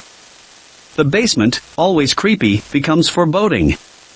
One of our friends is a rough and ready, fight-and-fuck punk rocker. We dare him to go into the basement to use the washroom. There's a toilet down there. He goes down, then comes up, and heads upstairs to say that he felt all exposed down there. One night, my partner and I were watching TV in our bedroom, and I headed downstairs to get snacks.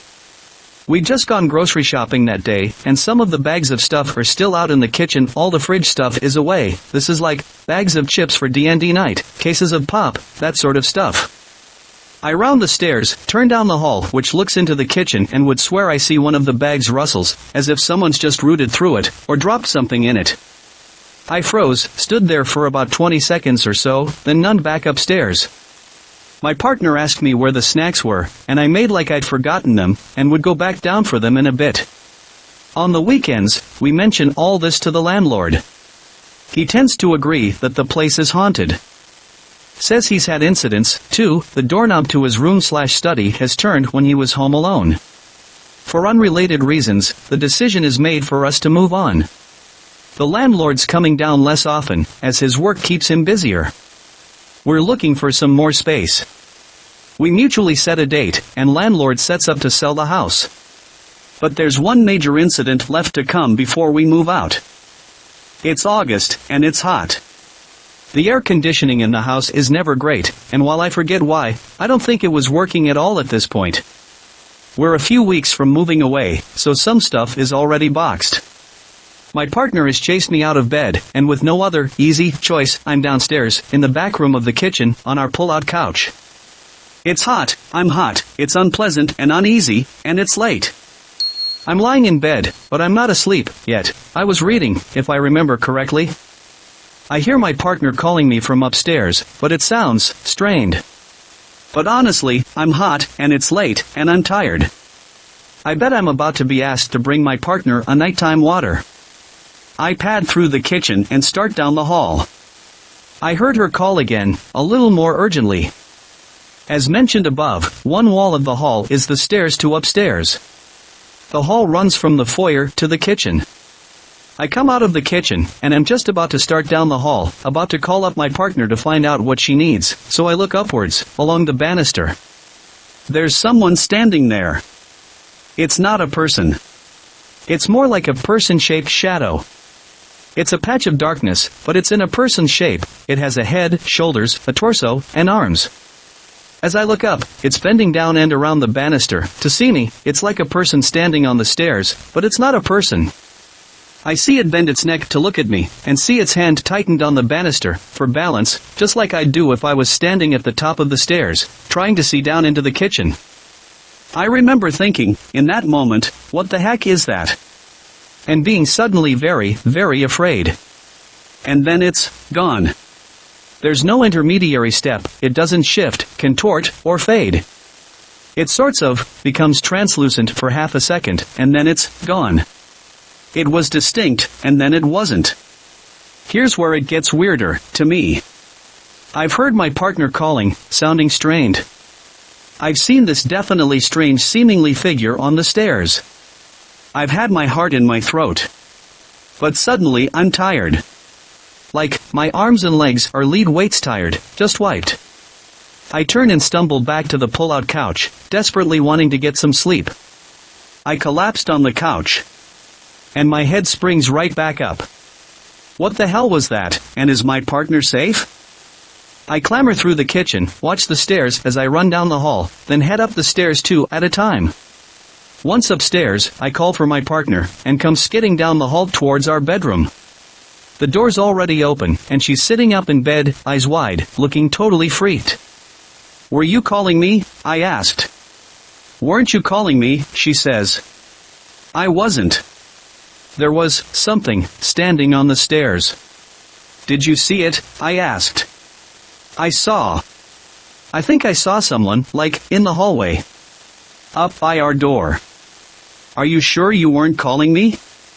I was sure. She thought she saw something, not a person, more like an impression, heading down the hall, a few moments before I got there. I know I saw something on the stairs, but can understand if you, reader, don't believe me. I'm not sure I'd believe another person either. And then, 2 weeks later, as scheduled, we move out. House sells to a rich couple so their kids can move in and go to Queens. Fond memories, find farewells. Postscript, years have passed. We're living in an apartment down in Portsmouth now. We have a several months old baby. I woke up with the baby that morning, and it's bottle time. I turn on the TV, to have adults talking, and because my brain isn't on yet. Creepy Canada is on, which is great. The episode is about a Queen's student. Oh, it's the Kingston episode. That's cool. This student talks about their house. Near Skeleton Park, cupboards opening, footsteps on stairs. Wait a second. It says the biggest event was she was in her foyer and felt like someone was watching her from the stairs. She turned and saw two people in turn-of-the-century clothes on the landing. Creepy Canada does recreations on its show, and what landing is that? What foyer, but the one we used to live in on York Street? So, that's my ghost story. I actually skipped/missed some details/events, too. I believe now. But I can't blame you if you don't. It wouldn't have convinced me, either, if I hadn't lived through it. There's a place here in Alabama in my town called Crybaby Hollow, and it's just this old bridge in the middle of a forest where a woman drowned her baby a good while ago. Can't remember who exactly, but I used to think it was just an old tale parents told their kids. Well, my friend and I parked our car on the bridge and decided to see what was. They say the spirit of the baby is still around, and if you say "cry baby cry," you'll hear a baby scream in the distance, waiting for its mom.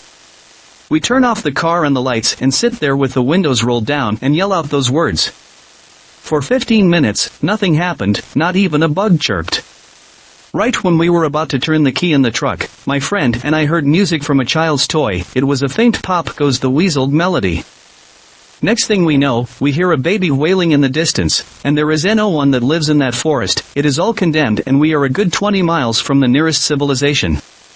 It's not a cool story like the others, but it makes my blood run cold whenever I hear a baby cry now.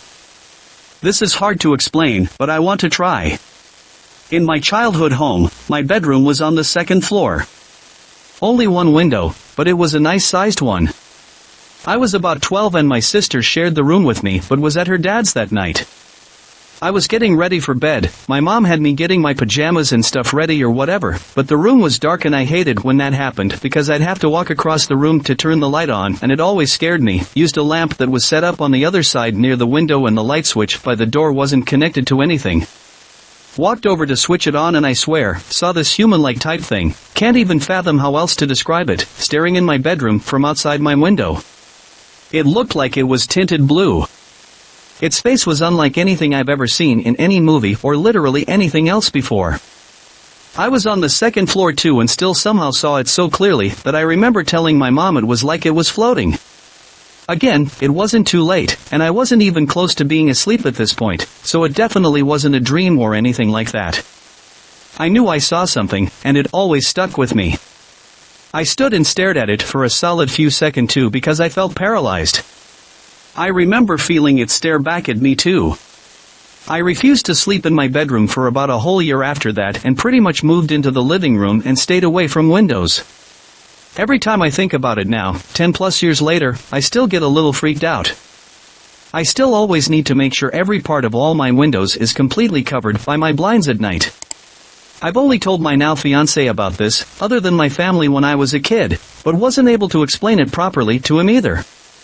Obviously I know that this sounds / is completely ridiculous, but I've still never been able to explain it or the feeling it gave me. Finally got the strength to Google this a few months back and read a bunch of stories about other people experiencing eerily similar things too, so that was slightly comforting at least. When I was a freshman in college I was going through my first major bout of depression. I was crying myself to sleep most nights, and during the day I would go to class and then immediately go back to my dorm and sleep. One particularly rough day I went down for a nap, and when I was almost asleep I heard someone open my dorm room door. Not unusual, because my friends on my floor would visit. However, then I heard someone approach my bed and I figured it was a friend and just continued to sleep, assuming they'd figured it out. Then I felt the softest, most gentle kiss on my forehead. In a sleepy stupor I smiled and immediately nodded off. When I woke up I snapped back into reality and immediately went to all my friends in my dorm and said, "Okay guys, very funny. Who kissed me?" No one had any idea what I was talking about.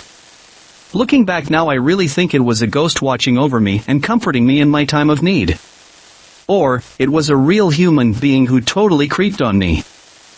I love writing and thinking of stories, though not very good, and was very excited when I took up a short creative writing class. One assignment was to write something that focuses on character development. So, my brain got stuck trying to choose all the stories that I've thought of before. Basically, I had writer's block. So, one night my parents decided to have dinner outside, and we had to drive down a road where the surrounding trees are huge, at least from where I'm from, to get there. We had dinner and left. On the way back it started raining really heavily. And when we reached home and were all getting ready for bed, there was a power trip most likely from the storm. That's when I started getting an idea for a story. Basically, my character was afraid of the dark. And my story explored how he developed that fear when he was in a car when he was young with his mom driving. There was a storm, the road was dark when a giant tree fell onto their car. That's the gist of it. I was proud because it was one of the better stories for the assignment and the lecturer highlighted it. That is until I went home that night and there was an accident in the news. An uprooted tree fell down onto the road and a car hit it. I think it was the first time I felt actual chills down my spine, and it wasn't from a movie. I was house sitting for a period of about 3 weeks during my senior year of high school. The house was on a road that led pretty deep into the mountains, and I was only needed because a neighbor who lived about a half-mile down the hill got mad when the dogs barked at night. I dealt with some actual menaces, mainly scaring coyotes off of the chicken coop, but the entire time I was there I was never at ease. The house was 3 stories tall with the main entrance on a porch on the second floor. The bottom floor was mainly like a basement with a pool table, and the door to the stairway was able to be locked, so I kept it like that. Finally, the top floor was just the master bedroom and a balcony inside overlooking the living room. Every night before I slept I would take the dogs around the house to check every corner because I never felt like I was alone there. Finally, on the last night that I was doing this, the dogs and I finished checking the upstairs and were standing in the living room when the hairs on the back of my neck shot up and I swear that someone was on the balcony and said, "Shame you leave tomorrow." I was looking forward to playing more. I grabbed the pellet gun for the coyotes and sprinted back up there with the dogs and nothing. Everything was exactly as it had been the whole time I was there. If anyone more spiritual than me knows anything, I've been trying to figure this situation out forever. So, mine has to do with me, but it's my mom who experienced it. I had a stuffed toy I named Bubba that had buttons on his stomach that when presses would make him sing a song. He had a sun that would play a good morning song and a moon that would play good night. One morning I woke up and couldn't find Bubba in my room anywhere, so I asked my mom where he went, and she said he was dirty and she would get me a different one later. Years later she told me it was because she tucked me. I was already fast asleep, she said. "Good night, sweetie," and Bubba replied, "But I'm not tired," which isn't in his vocabulary. She said no real quick and threw him in the dumpster that night. Oh, I got a couple. I was sitting in the living room and the way to my game room is past my kitchen. I walk by and the faucet slams on. Not some pussy little stream either, like full blast into my sink. I ran over and turned it off and didn't go into my kitchen again for at least 2 days. When I lived in my grandfather's house there was this set of blinds hung up in the kitchen that my mom put there, and he absolutely hated it. But we split the rent, so he let it slide. Well, he died, and about a month later me and my mom are sitting in the dining room, and we hear this loud crash in the kitchen. Sure enough, the set of blinds was on the floor. We pick it back up, and we struggled to get it back snapped into place. But what scared us is how did they fell out if it was so difficult to snap back into place. Also, it is worth mentioning that these blinds had to be snapped in from the top, not the bottom. When I was growing up, anytime I was walking to my friend's house, when I passed his neighbor, I'd hear what can only be described as somebody making a farting sound with their mouth. Now that I'm older, I assume there was some sort of bug in her garden that just sounded like that. Not that I know of any that sound like that, but we were certain he had an old lady living next to him that liked to blow at neighborhood children, any time of day or night.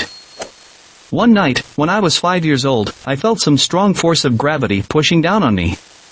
It was weird because I distinctly remember not having any dreams, but just the sensation of gravity pushing me down onto the ground. When I woke up the next day, I immediately sat up, wide awake, and just knew that I didn't know my name, who I am, where I am, or even what I look like. Think a first-person game when you can't see what your character looks like. I really couldn't bring up what I did the day before, or any of the days before that at all. I remember looking into a mirror, while everyone else was still asleep, and playing with my face, just thinking, so this is what I look like, because my face was new to me. Thinking back, it was just such a weird sensation of being inside a body that wasn't my own, or the faint awareness that I was another soul/psyche suddenly placed within another's body. I saw my parents sleeping in the room and just thought, are they my parents? I guess so, since they're adults. I was strangely very aware of the fact that I had zero memory from before that morning, but also very calm and logically accepting of the facts in the situation.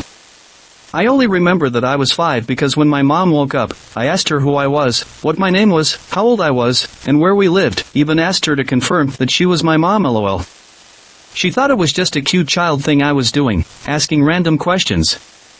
When I told her about the above, she just laughed, told me to stop being silly, and just brushed it off. I'm kinda glad to share this here because growing up, all the adults I've told this to only thought that I was making stories up and brushed it off. Eventually, I stopped talking about it and forgot about it. I'm guessing it was probably just some sort of memory loss. Or even some kind of mental issue arising from brain injury? But I just had such a strong intuitive sense that the gravity thing had something to do with it, and that I am a different soul/spirit/person/psyche newly placed within my own body. I would love to know if anyone had similar experiences or has some realistic explanation of what happened. This isn't super crazy and might even be a little cheesy, but it's all I've got. When I had an overnight stay in jail as a teen for battery, not something I'm proud of, I was a short-tempered idiot back then. I read the writings on the cell wall before I cried myself to sleep for the night. I was at a very troubled point in my life, having all kinds of family and home life problems, and felt very lost and unloved. I spent most of the time in that cell crying. When I woke up in the morning, I saw "I love you," my name, scratched into the paint, right in front of my face.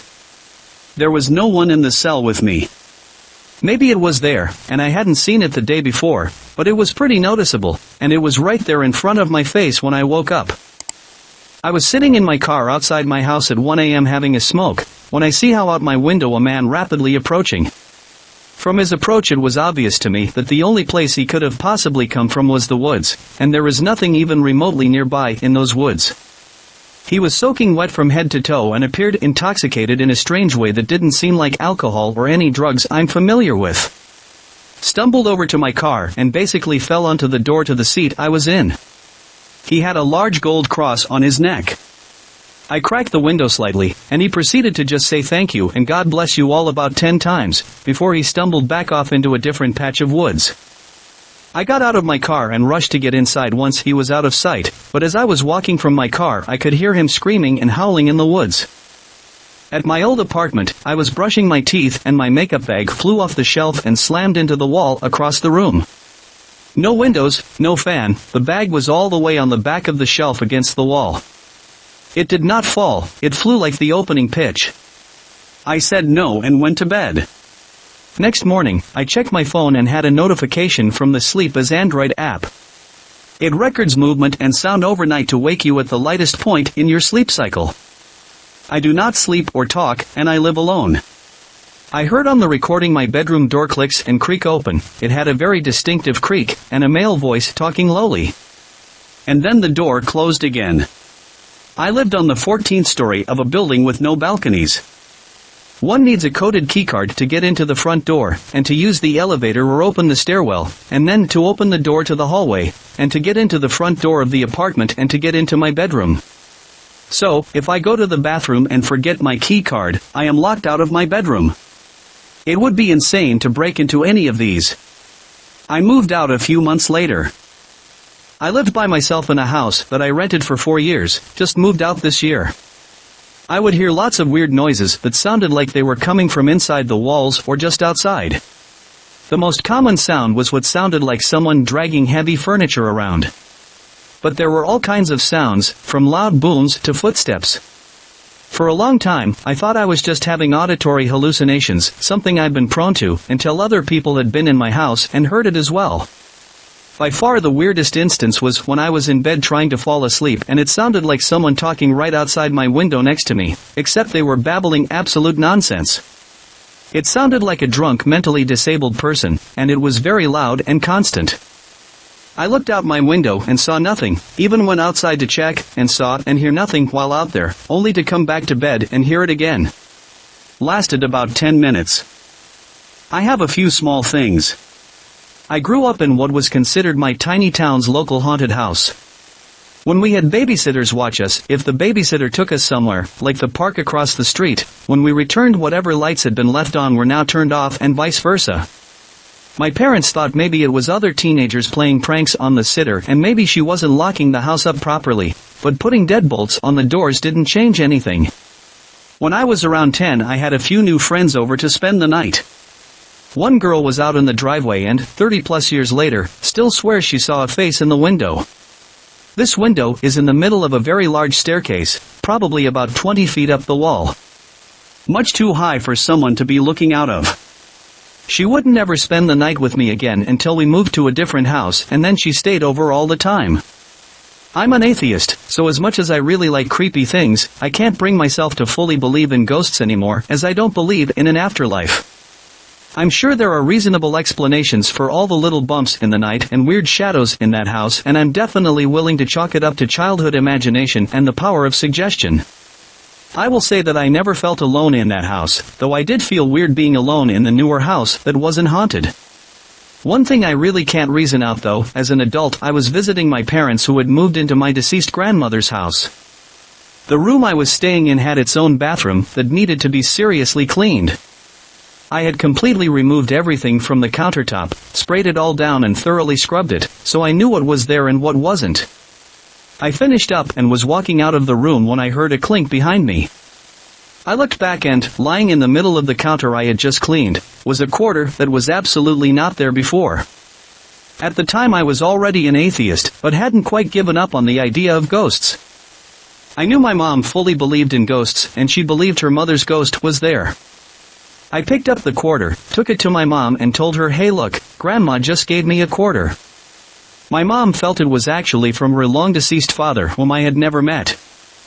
That had been his bathroom long ago and she said he was always jingling change in his pocket. When I was visiting the campus of my now alma mater, I stepped into the student assistant office, and was welcomed by a very sweet black woman. We got talking, and she rattled off every single one of my personality traits. I'm an odd duck, so it caught me off guard, and followed up with, "This is where you're meant to be. You're going to find yourself in a leadership role, and you'll cause some controversy, but you're going to be successful here." Sure enough, those things did come true, was in an on-campus organization and loudly opposed the student government on a few matters related to that.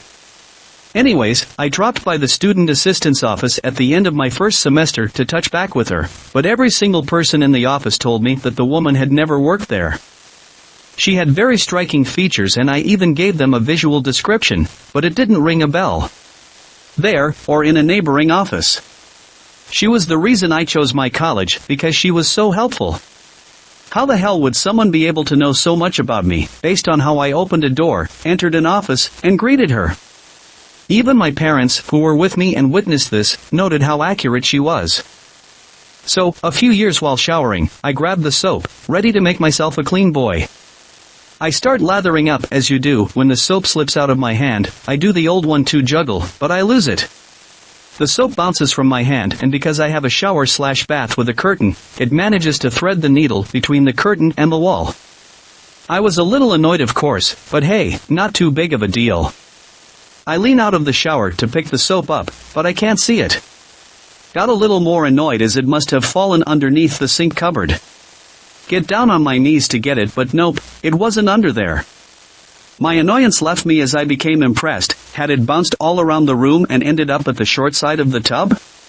I check and lo and behold, it wasn't there. By now I'm full-blown freaking out. Where in the hell did my soap go? Maybe it bounced higher than I thought, so I checked the windowsill next to the shower. Wasn't there. My mind is officially blown as I'm pacing in a circle in my bathroom. Maybe I had left the bathroom at some point but forgot? So, I start searching everywhere in my house. I check my bedroom and cupboards. I go to the lounge room and check there, even check inside the recliners, nope. I checked my mother's room even though I knew I wouldn't be in there. Went to the kitchen to check the microwave. I even went outside to look for it. It was nowhere. The soap had vanished, and to this day I still have trouble sleeping sometimes thinking about this. After high school, my best friend Scott had to move to Pennsylvania. I visited him the next summer, in Philadelphia. We got jobs in the middle of the city, at a millionaire's club, that was a huge hospital during the Civil War. We had our own room, and we roamed the city during the day, and worked all night stripping walls for restoration. First, weird noises, voices, moans, knocks. Cold drafts. Feelings of being watched. Then, shadow people with glowing red eyes flying through the room. Huge hairy man shapes walking away down the hallway then fade away. Semi-human shapes skittering on the walls like roaches. No real evidence, except when something happened we would separate, write down what we saw, then come together and compare. We would both see the same strange phenomena. I'm not sure this is creepy, but it's certainly unexplained. I've always described intense déjà vu as being something I felt like I dreamed. One evening after work, I was walking up to my house. My hands were full, so I rang the doorbell with my elbow so I wouldn't have to put everything down. I thought, oh wow, I've dreamed this before, but in my dream Superman answered the door. Just then the door flew open, and my oldest son was standing there in his Superman costume from Halloween, about 6 months before. Kind of freaked me out. My friend and I were walking home one night around midnight. We both kept noticing the same green van cruising around the neighborhood, so we both started to walk a bit faster. We get on a side street and notice the green van is now behind us with the headlights off still rolling. Without looking back, we both agreed to run as fast as we could to his house. We started hauling ass and the van immediately turned around and sped away. The next morning his mom tells us to watch out for a green van that police believe has kidnapped 2 kids in our city. Was sat in my living room one evening watching TV. All of a sudden heard bangs coming in the basement below the living room. Though it was the dogs down there getting into the recycling boxes. Shouted for them to stop, but carried on, like stuff being thrown around. Got up and went to the top of the basement stairs shouting down. The light was on and could still hear stuff moving around. Walked down to the bottom of the basement stairs and everything stopped, and the basement had been trashed. No dogs down there, as I quickly remembered I had let them out in the yard, and they were still out there. Another basement experience was I was down there looking for something. Turned around and watched all the cupboards and doors open in front of me. Had quite a few crazy things happened in that house. Had crazy dreams as well, like had an out-of-body dream once where I got up out of bed but could see myself still sleeping. Went to turn my light on, but there was someone or something stopping me, like kept holding me back. Remember to think to myself I have to wake myself up. It all came to a sudden stop one day. I had the kitchen door open and went to open the basement door and this white flash rushed past me, like I felt it push me out of the way slightly and shoot out the back door. Never had anything like what happened in that house happened again to this day. Friend and I broke into an abandoned house as teenagers for some laughs. House was totally ransacked top to bottom, clothes shredded up and packed into piles like little makeshift beds, which is weird because this place was out in the middle of nowhere by my parents' house out in the country. About 15 miles from any sort of town, so seeing this place with makeshift beds made me very uneasy. That means people are there sometimes, but nobody could live like that. It's just not possible. No running water, boarded up at every end, everything covered in dirt and grime. There was a closet full of wet rocks. I'm saying wet. Like someone has actively watering a 2-foot-tall pile of river rock. Where did they even get river rock? In a closet. And watered them like a plant. Also means someone was actively there. It quite, but we decided to go upstairs, more shredded cloth nests and 2 made beds. Made beds. And then we saw it. A room attached to the bedroom upstairs, floor littered with clothes evenly except for a cleared out circle in the center of the room and a wooden stool sitting there. And on the stool? A baby doll, dismembered limb from limb and every limb nailed to the stool with gutter nails. That's when we just ran. Remembered valuable details: the house had potted plants that were alive, green and thriving. And I also took something from the house, a little book of matches that were about half used, but no safe place for a fire and no candles. Grew up in a house my sister, mom and I considered haunted. Most unexplained experience I had was, late one night lying across a 3-cushion couch. I felt something brush against my feet on the 3rd cushion, so I instantly sat up and saw what looked like an intention on that cushion, as if someone just sat down beside me. My GF was at my house last year. I would go to work at 4 a.m. and she would keep sleeping, of course. One day she was alone and said she was sleeping on her side and felt the pressure of someone lay down behind her and say her name. She woke up at this point, not sure if it was a dream. Then found she couldn't move, saying it was like hands were holding her down, along with pure fear. A deep voice kept saying her name, wanting something from her. Lasted over 10 minutes. I chalk it up as sleep paralysis or something, but you can tell when someone is clearly terrified at what they've witnessed. So, this happened about a year ago. I was relaxing at my parents' house for the weekend home from college. It was around 10 when my little sister started screaming my name. I ran to the living room where we have a large picture window, and she was pointing at it, saying someone is looking through the window. My golden retriever, who is usually very relaxed, was going ballistic, barking viciously at the window. I grabbed a flashlight and my old baseball bat and went outside. For context, my parents' house in the middle of a small western PA town a bit east of Pittsburgh, so it wasn't like there were many places to hide. I walked about my parents' house twice and eventually went back inside. I stayed with my sister until my parents got home and we explained the whole thing. The next day my father and I went around the house looking for anything new, and to our surprise, we found muddy boot prints in our flower bed right outside of the window.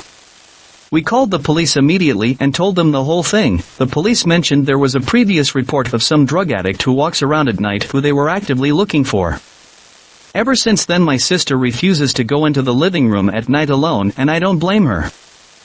I used to deliver newspapers in my small hometown when I was 13. I wasn't the best at sleeping, so I would stay up until the papers got to my house at around 3 a.m. then load them onto my bike and ride to my route. One morning it was a lot foggier than usual. Town was on the Washington coast, so fog is normal, and some very creepy things happened. First, I was walking back to my bike from delivering my first paper, and through the fog I see a woman jogging towards me. Nothing unusual, a lot of people go on early morning runs. When, right as she was about to get close enough to me that she wasn't in the fog anymore, she disappeared. Right under a streetlight too. It looked like she had just turned into fog. Second, now I'm a little on edge, but I chalk it up to me being tired. I'm about halfway through my route and I'm riding up towards the house I hate delivering to because there's no lights at all and it's right by the woods. I deliver the paper, hop back on my bike, and the next thing I hear is a blood-curdling scream. So loud I almost fell over. It sounded like a woman being murdered terribly. I rode as fast as I could and heard the scream a few more times in the distance. Last, extremely scared at this point and still very foggy out. I come up to my last house and I hear what sounds like a little girl talking behind me. I turn around and see a girl run behind a tree to hide. I push the paper into the slot and start to walk over to where she ran. In my head I was thinking it was way too early and too dark out for a small child to be outside. I hear her laughing behind the tree. As I'm getting closer, I look behind where she should have been, and nothing was there. No footprints in the dew, nothing. I went home and fell asleep. When I woke up my mom had just gotten off the phone with the office that drops the papers off. The 3 houses that I had delivered to when I saw/heard these things happen never received their papers. I ended up switching routes to a different part of town a week later. So, this happened back in like 2007. I was living at home and my parents had left me in charge of my younger bro while they were on vacay, who was a junior in high school. One day around 1 a.m. I pulled up to the driveway with a friend in the car with me. I lived in the middle of the street, which was a bit of a steep drive and difficult to walk. It ended in a dead end, and the only entrance was all the at the bottom. So, with my car's headlights I saw my brother had left me a present on our front lawn. A pile of beer bottles him and his idiot friends had left for no reason. Walking over annoyed I started to pick them up as I heard a bell ring through the air. It catches me off guard at being so late and everything, so I turn around towards the Sidewalk. Now none of my neighbors had their lights on really. It being so late, but I saw this almost too clearly. A little blonde-haired girl, no more than 5 to 7 years old. She was riding a pink bike with a pink helmet. A nice white jacket on her as she rode past me, her eyes never looking at me. Like I said, it was a steep dead-end street. There was no way we wouldn't have seen her on our way up the street. Especially soon after I had just pulled up.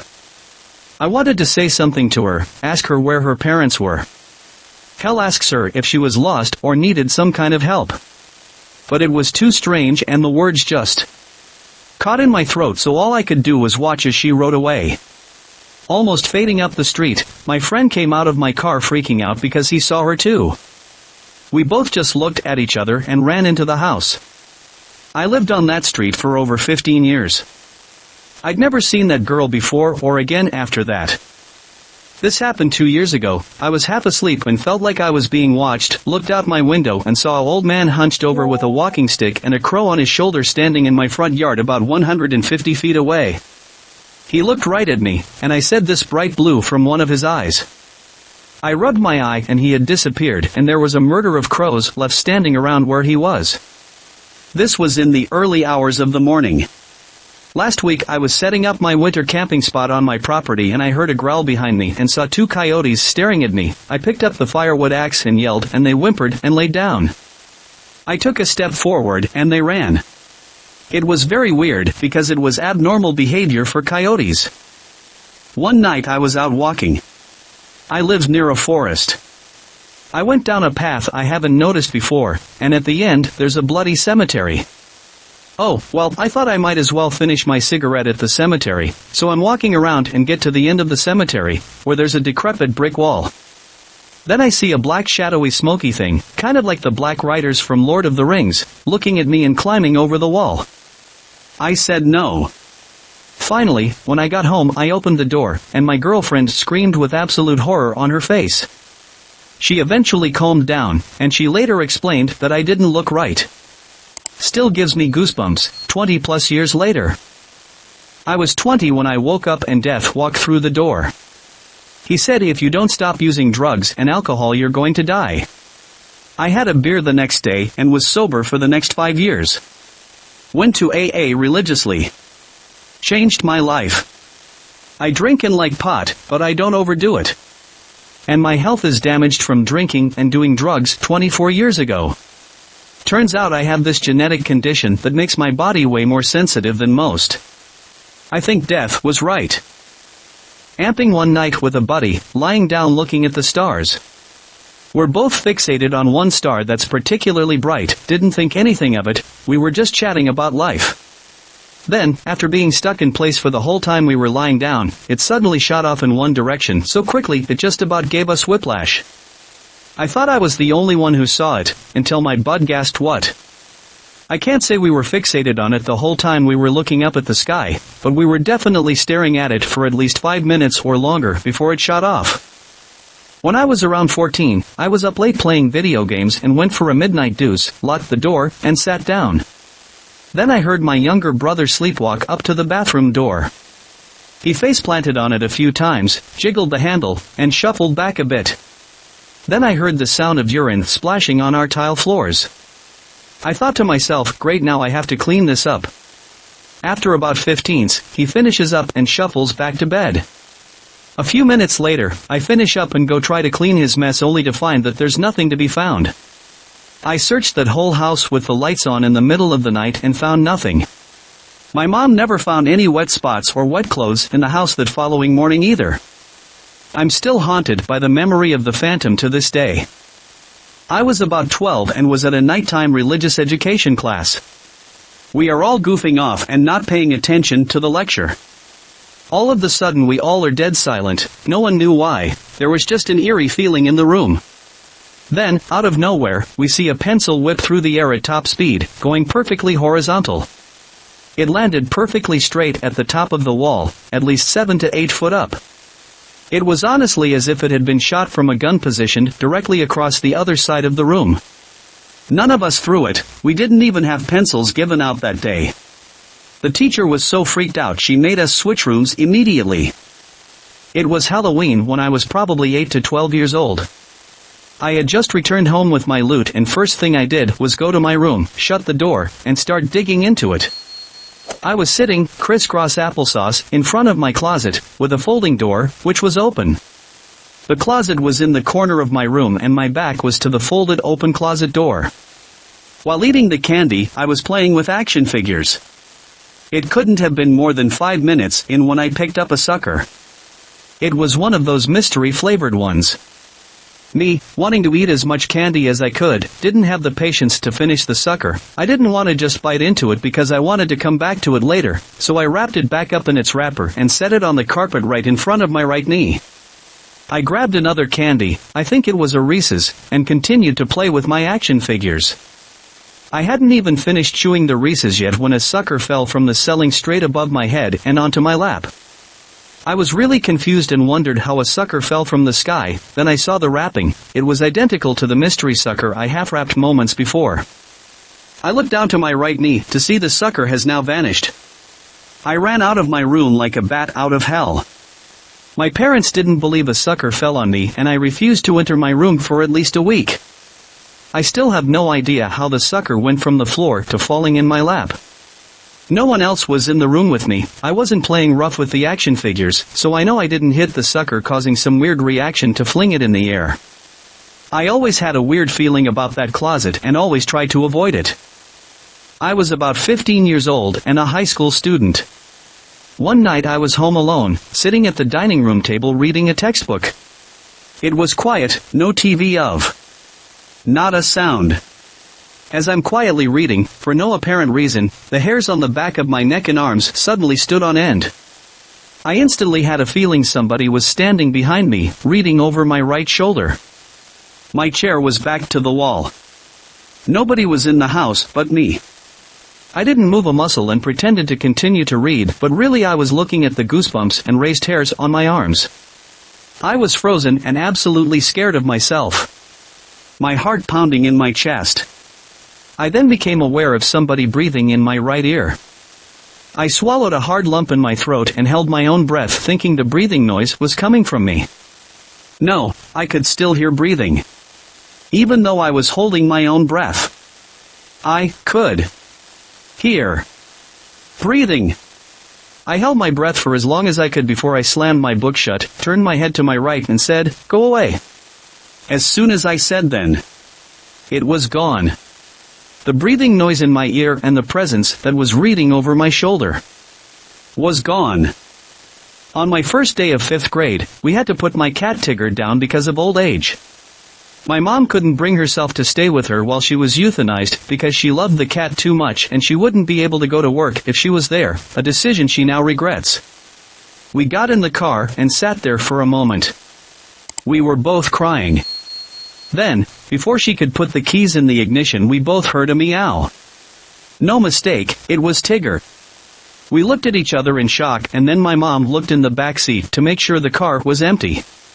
The radio was not on because she hadn't put the key in yet. She then said, "Did you hear that?" "Yeah, I did." We like to believe it was Tigger thanking us for giving her a good life. Back in 2016, when I was 13, I saw a UFO. Creepily enough, I remember most details from the night. March 31st, 2016, 9:51 p.m. I was lying on my bed playing Animal Crossing New Leaf, and I was getting kind of bored of it. Because of that, I randomly decided to look out of the French doors which lead to a small, old, and crusty balcony. This is when I spotted a bright light in the sky. My immediate assumption was that it was the International Space Station, and considering British astronaut Tim Peake was currently on board of the ISS, it was a pretty hot topic in England.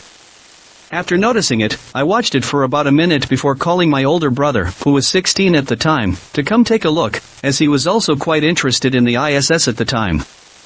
When he came upstairs to take a look, he also looked at it for a solid minute before making the statement, "That's too bright to be the International Space Station."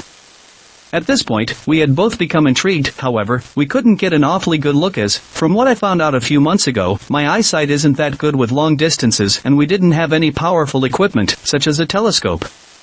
Because of that, I decided to take measures into my own hands by running downstairs, grabbing a large pair of binoculars, and rushing back upstairs. Despite that, there was still a problem. Because we were looking out of a French door, there would be a reflection off the glass, obscuring our vision, so I decided to open it and look out. Of course, it was pretty cold, but we were far too interested. We watched it until a little past 10 p.m., the only things we were able to make out being an array of colors and a general shape. White, gray, dark blue and purple, as well as the shape being similar to that of an A, with the points being rounded. While we were watching it, me and my brother got a huge surprise when half of this supposed UFO darted off to who knows where, leaving in a Z shape, where, on the bottom part of the Z, it curved upwards on a long line. Just like that, it was gone. Despite that, there was still one bright light left, which I'm certain was the ISS. Regardless, the whole situation freaked me out so much that I yanked the door shut and hid underneath my bed. That's not even the first time paranormal activity like that has happened around my area. When I was in my teens, I was working in my driveway underneath my truck, supported by only a jack. Dumb move, while under there I just felt an overwhelming urge to get out, even though I was nowhere near finished. As soon as I was out from underneath the truck, the jack slipped, and the truck fell to the ground. I was unhurt. Dad saw the whole thing and was shaken up. Later on, that night when Mom got home, Dad mentioned it and Mom started crying, almost uncontrollably. I was telling her I was fine until she mentioned the previous owner of the home had died in that driveway, underneath a car that had fallen in that spot. I lived in this super creepy house built in the 80s for 16 years. Things would go missing and appear in the sketchy closet in the basement, and my dogs refused anything to do with the basement. My entire family had sleepwalking episodes that would take us either outside or into the basement. My mom refused to acknowledge or talk about the weird happenings because she didn't believe in the paranormal or anything like that. Given that, I was around 7 or 8 when one of my creepier experiences happened. I went upstairs to use the bathroom, which is in between my brother's rooms. There's no light on and I'm trying to look for one while having to pee really bad. I find the switch and flip it and it shorts, and I'm like scared because the bathroom is pitch black except for the faint moonlight through the windows. So, I'm cautiously moving up to the toilet and I look out the window and see this white mass moving towards me. It was semi-transparent and I was so mesmerized as it took form into a sheet ghost in front of me and lifted me through the window. It felt like I left my body. I was so weightless, and I flew from my house past my backyard and into the neighborhood over that I had never been to. And then it just went black, and I was in my bed with my hands folded on my stomach staring at the ceiling. My brothers had been looking around for me for dinner and they had checked my room twice and I wasn't there, and then all of a sudden I was there. I also didn't respond to them calling my name for 2 minutes and just kept staring up in awe. The creepier part was that the neighborhood that I had never seen looked exactly like what I saw as I was flying. I have always been a bit afraid of the dark, even now, and this summer I decided to try to challenge that fear a bit. Behind my house is a forest which drops into a ravine, then down another, and so forth, probably a couple 100 feet. At the base is a bike trail, taking one way you head towards the cities, the other towards the river valley and more woods. Several years earlier this latter route had been closed down due to the trail eroding away, large sections washing down the cliffs which formed this lower part of the ravine. I packed up a small bag with some water and such. I planned to go for a nice little hike, and for whatever odd reason felt compelled to take a large knife I bought at Walmart a few years back with me as well. The sun was beginning to set and off I went, first walking along a highway, then cutting sharply to the left and down a hill, the dim bike trail coming into sight at the bottom. I used to walk this path frequently, and even since it had been closed. It ran straight as an arrow, and after several 100 yards, a view over the river valley became visible. The vegetation now, however, completely sealed the gravel path off now, forming what was essentially a meter-wide tunnel through the now rapidly darkening woods. Continuing on, the path began to taper, the foliage pressing closer now on all sides. I remember marveling at how nature took no delay in reclaiming the once well-manicured trail. Seeing a clearing ahead and wishing to make use of the little light I had left, I paused a while, crouched down in a slave squat, took a few sips of water, and took in the silence as I smoked a cigarette. The path in its current state felt claustrophobic. The muggy summer heat did little to comfort me either. I scanned the forest around me, stillness, silence. I now carefully proceeded forward, taking care that my footsteps made minimal noise. Through the dimness, directly down the path, a small red flash caught my eye. Abruptly stopping, I strained my eyes and sought its source.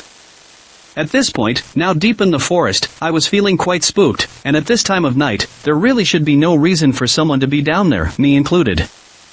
Steeling myself, I took several steps forward when suddenly a deer shot across the narrow trail. Grasping instinctively for the knife in my bag, the deer had hardly appeared before it was gone. Still feeling uneasy about the red flash and realizing how slow I was to react, I now carried the knife at my side. Heart racing kept going. Why? I'm not sure. Up ahead stood a 7-foot-tall chain-linked fence which lay perpendicularly across the trail where the first part of the trail had eroded away, or rather, I knew it was there. Pitch blackness lay in front of me. The trail now opened up a bit more, say a meter wide, and as I approached the fence, I took another short break and lit a cigarette. Stillness, silence. Feeling as though I had triumphed over my fears, I now had to decide whether to proceed or turn back, and writing this sense of accomplishment, I figured out why not. Originally a railroad track, steep slopes ran down both sides of the now fenced bike trail, forcing one to climb over the fence if they wished to further. I tested my footholds and carefully began to climb. On reaching the top I swung one leg over the fence and prepared to hop down. I glanced behind me before I did and there stood a man. My feet slammed into the ground and I stood and faced him, fence links between us. He stood for a few moments watching me, or at least I thought, his face was indistinguishable through the darkness. Not a word was said. He took a step to the side, completely vanishing from sight, as if looking for a way around the fence. A strong sense of dread washed over me. I took a drag off my cigarette and puffed my chest out a bit to appear calm. Reappearing, the man continued to silently watch me for several moments, then turned around and slunk into the darkness, his footsteps audible on the gravel for several steps before vanishing. Drenched in sweat, my mind began spinning.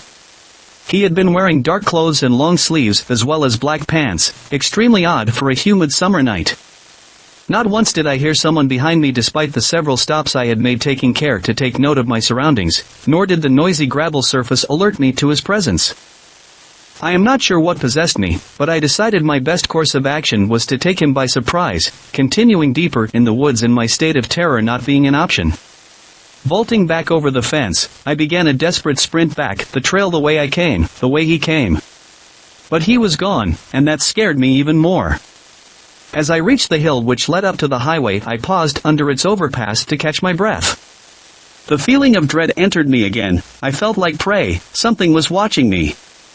As I reached the top of the hill I glanced behind me and there he was again, under the overpass. His black silhouette stood squarely facing me, unmoving, ice shot through my veins. Down the highway I ran, as cars passed by, their headlights granted me periodic opportunities to check if they had continued to follow me. Unfortunately, I went straight home, and I fear whoever that was may have still been able to see how I got there. I should have tried saying something to him at the fence, but I just could not do it. I have never been down there since. Was sitting in the kitchen at night looking at my phone. Behind me I hear this person inhaling and exhaling once. I thought it was my dad who wakes up every night to drink water, so I didn't think about it. It was dead silent after that, so I looked back to see what my dad was doing, but no one was there. I thought that maybe he went to the bathroom, but the bathroom was empty, and his door was still closed. While I was checking the bathroom, I heard the breathing again, but not as loud as the first one. This is the only time I have experienced something paranormal like this. One time me and my older sister were home alone, and I clearly saw someone's shadow walking down the hallway. Only the shadow was acting like a person instead of being flat on the floor. It was 3D but completely black. My sister and I each grabbed a knife. We didn't have to go down the hallway to get to the kitchen, and went into every room in the house and searched in every possible hiding place. We found nothing. I was shaking the whole time and I could tell my sister was too. I never felt that shaky at any other time in my life. I still get nervous around the hallway when I'm home alone. It happened a few times after our family cat was put down. The veterinarian was a saint and even came to our house to give the injection there. I would see him around the house afterwards, doing regular cat things, but never think of it until I realized what I was seeing. One day I saw him in his favorite chair, and without thinking I went over and started petting him until it dawned on me that he had died 2 weeks ago and was buried in the backyard. The very second I remembered that he just disappeared. I never told anyone about it, because frankly I was scared that I might have been going crazy or something. This isn't necessarily what happened to me, but it happened to my dad, and it still bothers me. He refuses to talk about it. My uncle passed away in 2006, just after Christmas. He was murdered over some kind of drug issue. What I gathered is there were a group of men who wanted what he had. They broke in and shot him execution style. I never got to meet him, but I've heard stories and he seemed like a good man who got roped into bad things. In case you're wondering, his murderers were arrested and sentenced to life. A couple nights after his murder, my dad, who was practically raised by my uncle, jumped out of bed and ran out of the house in his boxers and into the middle of the street. He was screaming for his brother, saying he heard him calling for his help and he needed to do something. My dad is a firm disbeliever in the paranormal and has since refused to acknowledge this happened to him. I was 13 at the time, and I had only ever seen my father run one other time at a gas station when someone else's pump was overflowing. That night is still rooted in my memories, and I still ask him about my uncle from time to time. He was my dad's favorite person in this world, aside from his kids, and I can tell it still pains him. He's had nightmares since then, but nothing like that night has happened again. When I was around 7 to 10 years old, I would always see an unexplained black figure. The first time it was in my room, and it freaked the hell out. The presence of it made me feel uneasy, like my brain didn't know if it was a threat or not. I would always see it in the corner of my eye just standing. But my creepiest experience was when I went to take a shower and I opened the shower curtain. Around 2 feet in front of me was standing right there. I bolted and immediately told my parents and siblings. Also, worth mentioning, this figure was freakishly tall. If I were to estimate, I would say around 7 feet tall, and it looks more of a shadow but had no defined features. I haven't seen it since. When I was 9, my parents moved us into an apartment that had been a mental institution years earlier. I hated my room from the start. It was small and creeped me out. One night I woke up and saw a tall man pacing the hallway. I thought it was my dad, so I got out of bed to follow him, and he just disappeared. My mom recently ran into a family that lives in the same apartment. They said their pets and their small children refused to enter my bedroom. When I was 11, I was playing with an Ouija board with some friends. The spirit we talked to says their name is Kay, they're 5, and they died because of water. I think nothing of it. Later, after my friends leave, I tell my dad. He freezes.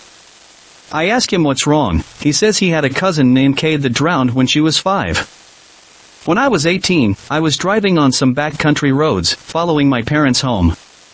Suddenly, my radio starts freaking out, and as I try to adjust it, I see something drop from the sky. No smoke appears, even though something has clearly fallen out of the sky. I called my dad. He says the radio was being weird and asked me if I saw that thing fall from the sky. We decided to try and find it. We drove around for quite a while. Don't find any debris or see any smoke. When I was 23, I was hired for my first teaching job at a school that had burned down twice. It's a snowy day, so we don't have any kids. I come into my room, drop off my stuff, lock the door, and go to the basement level to do some work. I came back to my room a few hours later. I unlocked the door and grabbed my lunch, ready to eat. I then see that all of the toy dinosaurs we have in the classroom have been lined up in a row on our circle time rug. My family was vacationing in Las Vegas to visit some extended family in America, and we decided to walk through a couple casinos together. If I remember correctly, we were walking through the Venetian, and nothing was out of the ordinary, at first. Standard casino noises and ambience from what I could tell. Some of my family went off to get food or something, while the rest of us were just wandering around waiting for the others to rejoin us. All of a sudden, I heard this incredibly loud ear-splitting wailing noise boom throughout the casino. It was by far the loudest sound inside the casino. The only thing I could compare it to be the sound of a hollow from the anime Bleach, only much deeper, louder, and longer, almost guttural. I turned to everybody in my family and asked what the sound was, but none of them heard it, and told me I must have been imagining it. The wail came a second time, and I pointed it out again, but still, nobody else heard it. I told them it was impossible to miss, it was so much louder than the casino's white noise. I even asked some other random people nearby, but none of them heard it either. Then, we met up with my sister, who was rejoining us after she had left to do something. My sister said she heard the same thing. She described it in the exact way I had, an extremely loud, deep hollow wail. At least now I knew I wasn't crazy and just imagining things. But to this day, neither of us know what made that wailing sound, or why nobody else heard it. Last year, for about a month I would occasionally wake up in the middle of the night and see a smoky figure standing on my bed. Each time it was a different person. First time, I had my boyfriend sleeping over. I woke up and rolled over to see a tall woman standing over us. I can't describe it well, but I could make out her features, but she was translucent, like smoke. As soon as I saw her I said, "Oh my God," and she disappeared, and my groggy boyfriend was thoroughly confused. Second time, same situation. Sleeping with the boyfriend, I roll over and see a man that looks like a lumberjack. He's got a beanie, wearing a flannel shirt, and has an axe over his shoulder. He's also smoky looking. I again say, "Oh my God," and he disappears. Third time, I'm sleeping alone but I have a friend sleeping on my couch in the other room. I wake up and see a young female wearing a striped shirt standing at the foot of my bed. She's also smoky. I sit up and say hello, because my first thought is that it's my friend. The girl steps forward and pauses for a moment before disappearing. I don't know if these were some kind of dream or what, but it only happened those 3 times and hasn't happened again. I lived alone during that time, and I only ever saw these figures when I had someone sleeping over. Around the age of 16 me and some friends, one of which was deaf, went and explored an abandoned house out in a rural area. It was late at night, so it was pitch black. I can't remember exactly, but there is a story behind this house, being abandoned and all. Something about a murder. After spending around an hour at this place and running from a large hornet nest that had been built in the house, we decided to call it a night. On the ride home our deaf friend then tells us she not only saw things, but heard things as well. She told of a man and woman sitting in rocking chairs on the porch watching us. More or less like a hologram of these people. She then tells us there was the sound of many dogs barking in the distance. Keep in mind she is almost completely deaf. Nobody else saw anything like she claims to have, but we all definitely heard a large pack of dogs in the distance. It may not be the creepiest thing, but it definitely gave us the heebie-jeebies. When I was about 7, my dad was the pastor at a country church. We didn't get new members of the church very often, so each of them was pretty noticeable. One Sunday, we had a new guy start attending services, by the name of Larry Finley. And from the moment I saw him, I just had a really bad feeling. I remember sitting in tree outside of the church, what the kids did we were weird, and talking to my best friend and telling her how I was very sure Larry was a very bad person and that he wasn't right. She didn't seem to agree with me and thought I was being silly. A week later, I found a knife lying out in the parking area of the church. 3 months later, Mr. Finley was arrested on first-degree murder charges. The knife was used in evidence. For 6 months after, I was under heavy security when I went anywhere. Apparently, he had killed a bar patron by shoving the knife into their face.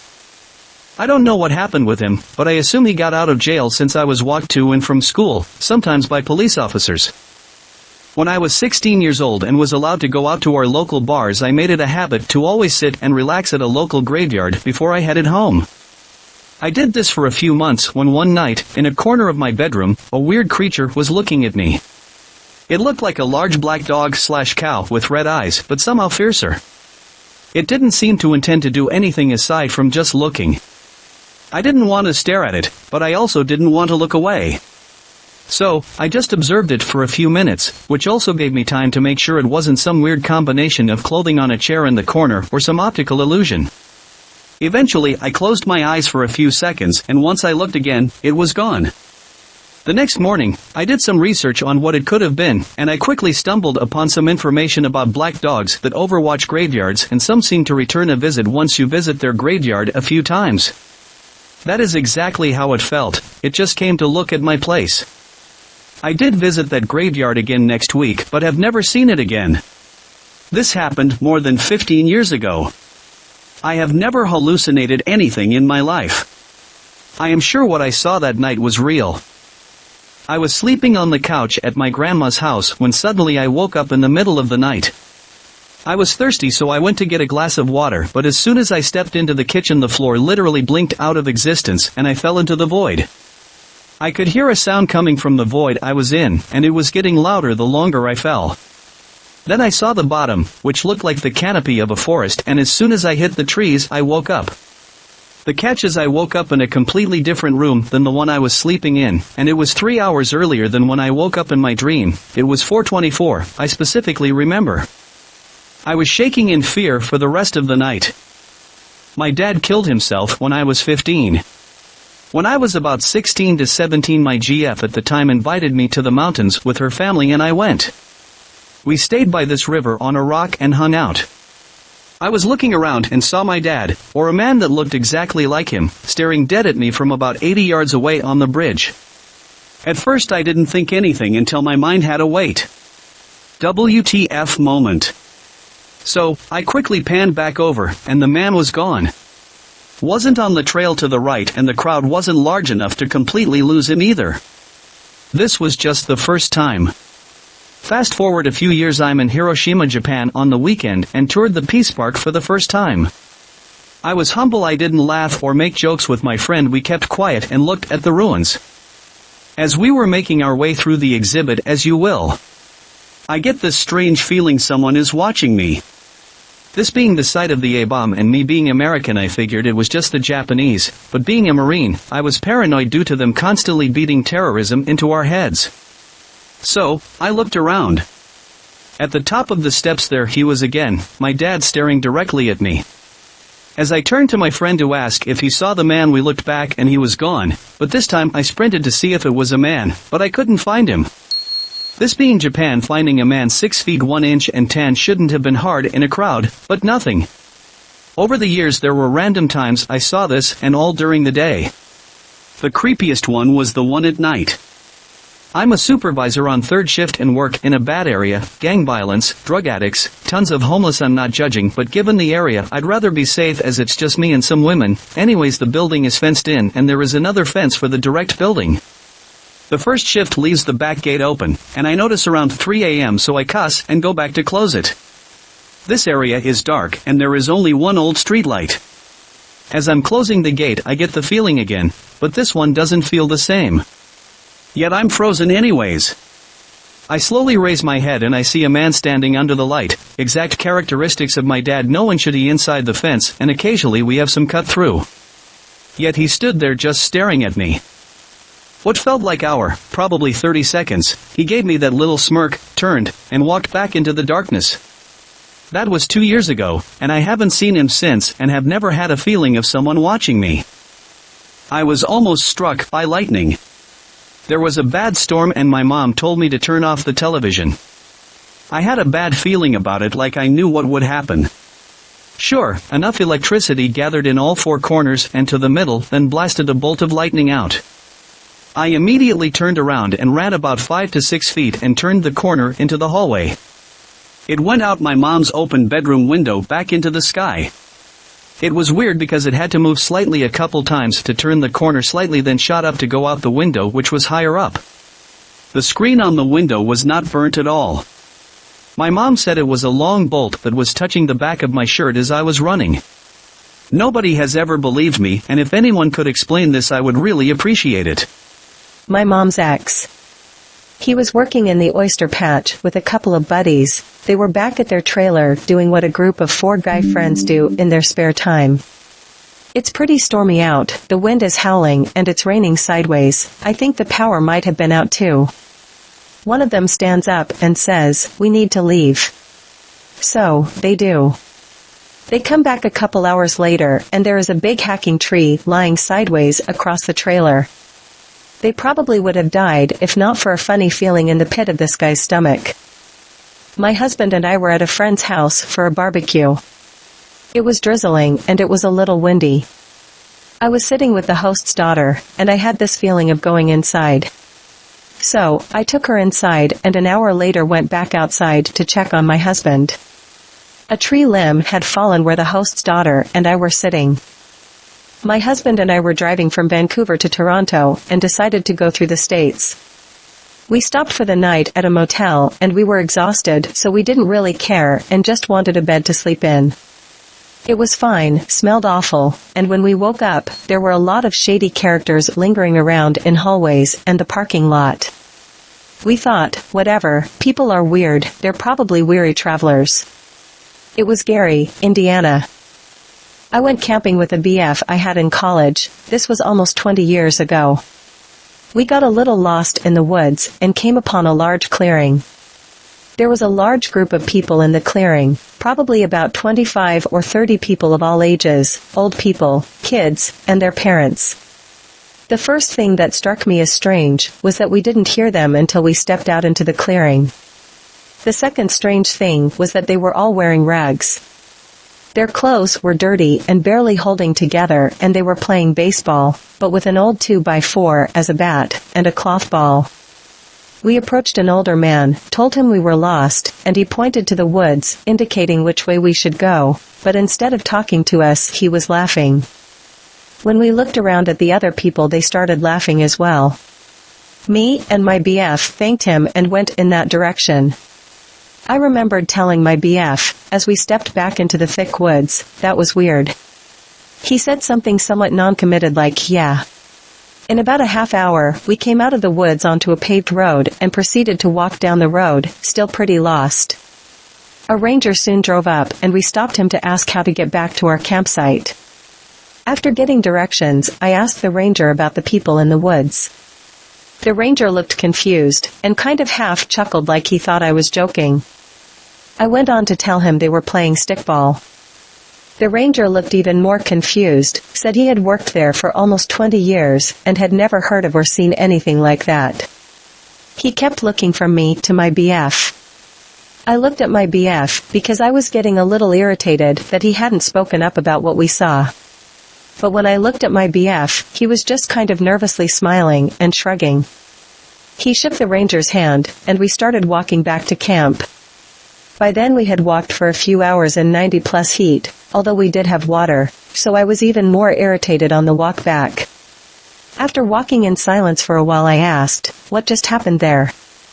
My BF said, "I don't know. I wasn't sure what you were doing."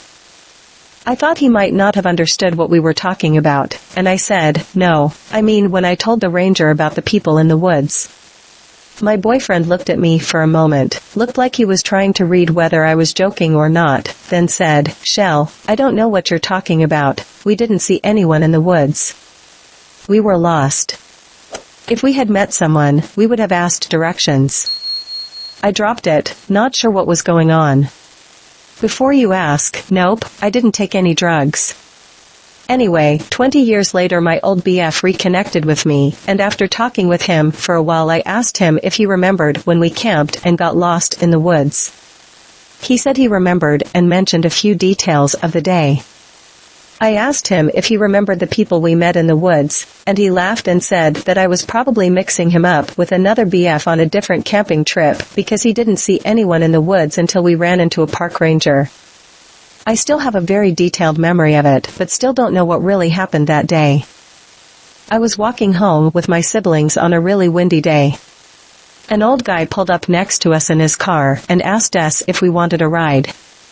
We said no, and he insisted. We still said no, keeping stranger danger in mind. He just kept trying. "It's not nice out though, right? I have pop in the back. Do you want some?" When we said no, the last time, he sped away. Potential kidnapper? It wouldn't have seemed too odd, but then President G.W. Bush was in town at the time, so all of the cops were busy there. In high school. Walking with my friend down my street, and a guy in a truck pulls up and asks us if we wanted to have some fun with him tonight. At first, I couldn't understand him and assumed he was asking for directions, so I walked over to his window. I'm a dude, not small or huge at 5 feet 11 inches, but at the time in reality good shape. My buddy's 6 feet 4 inches, but lanky.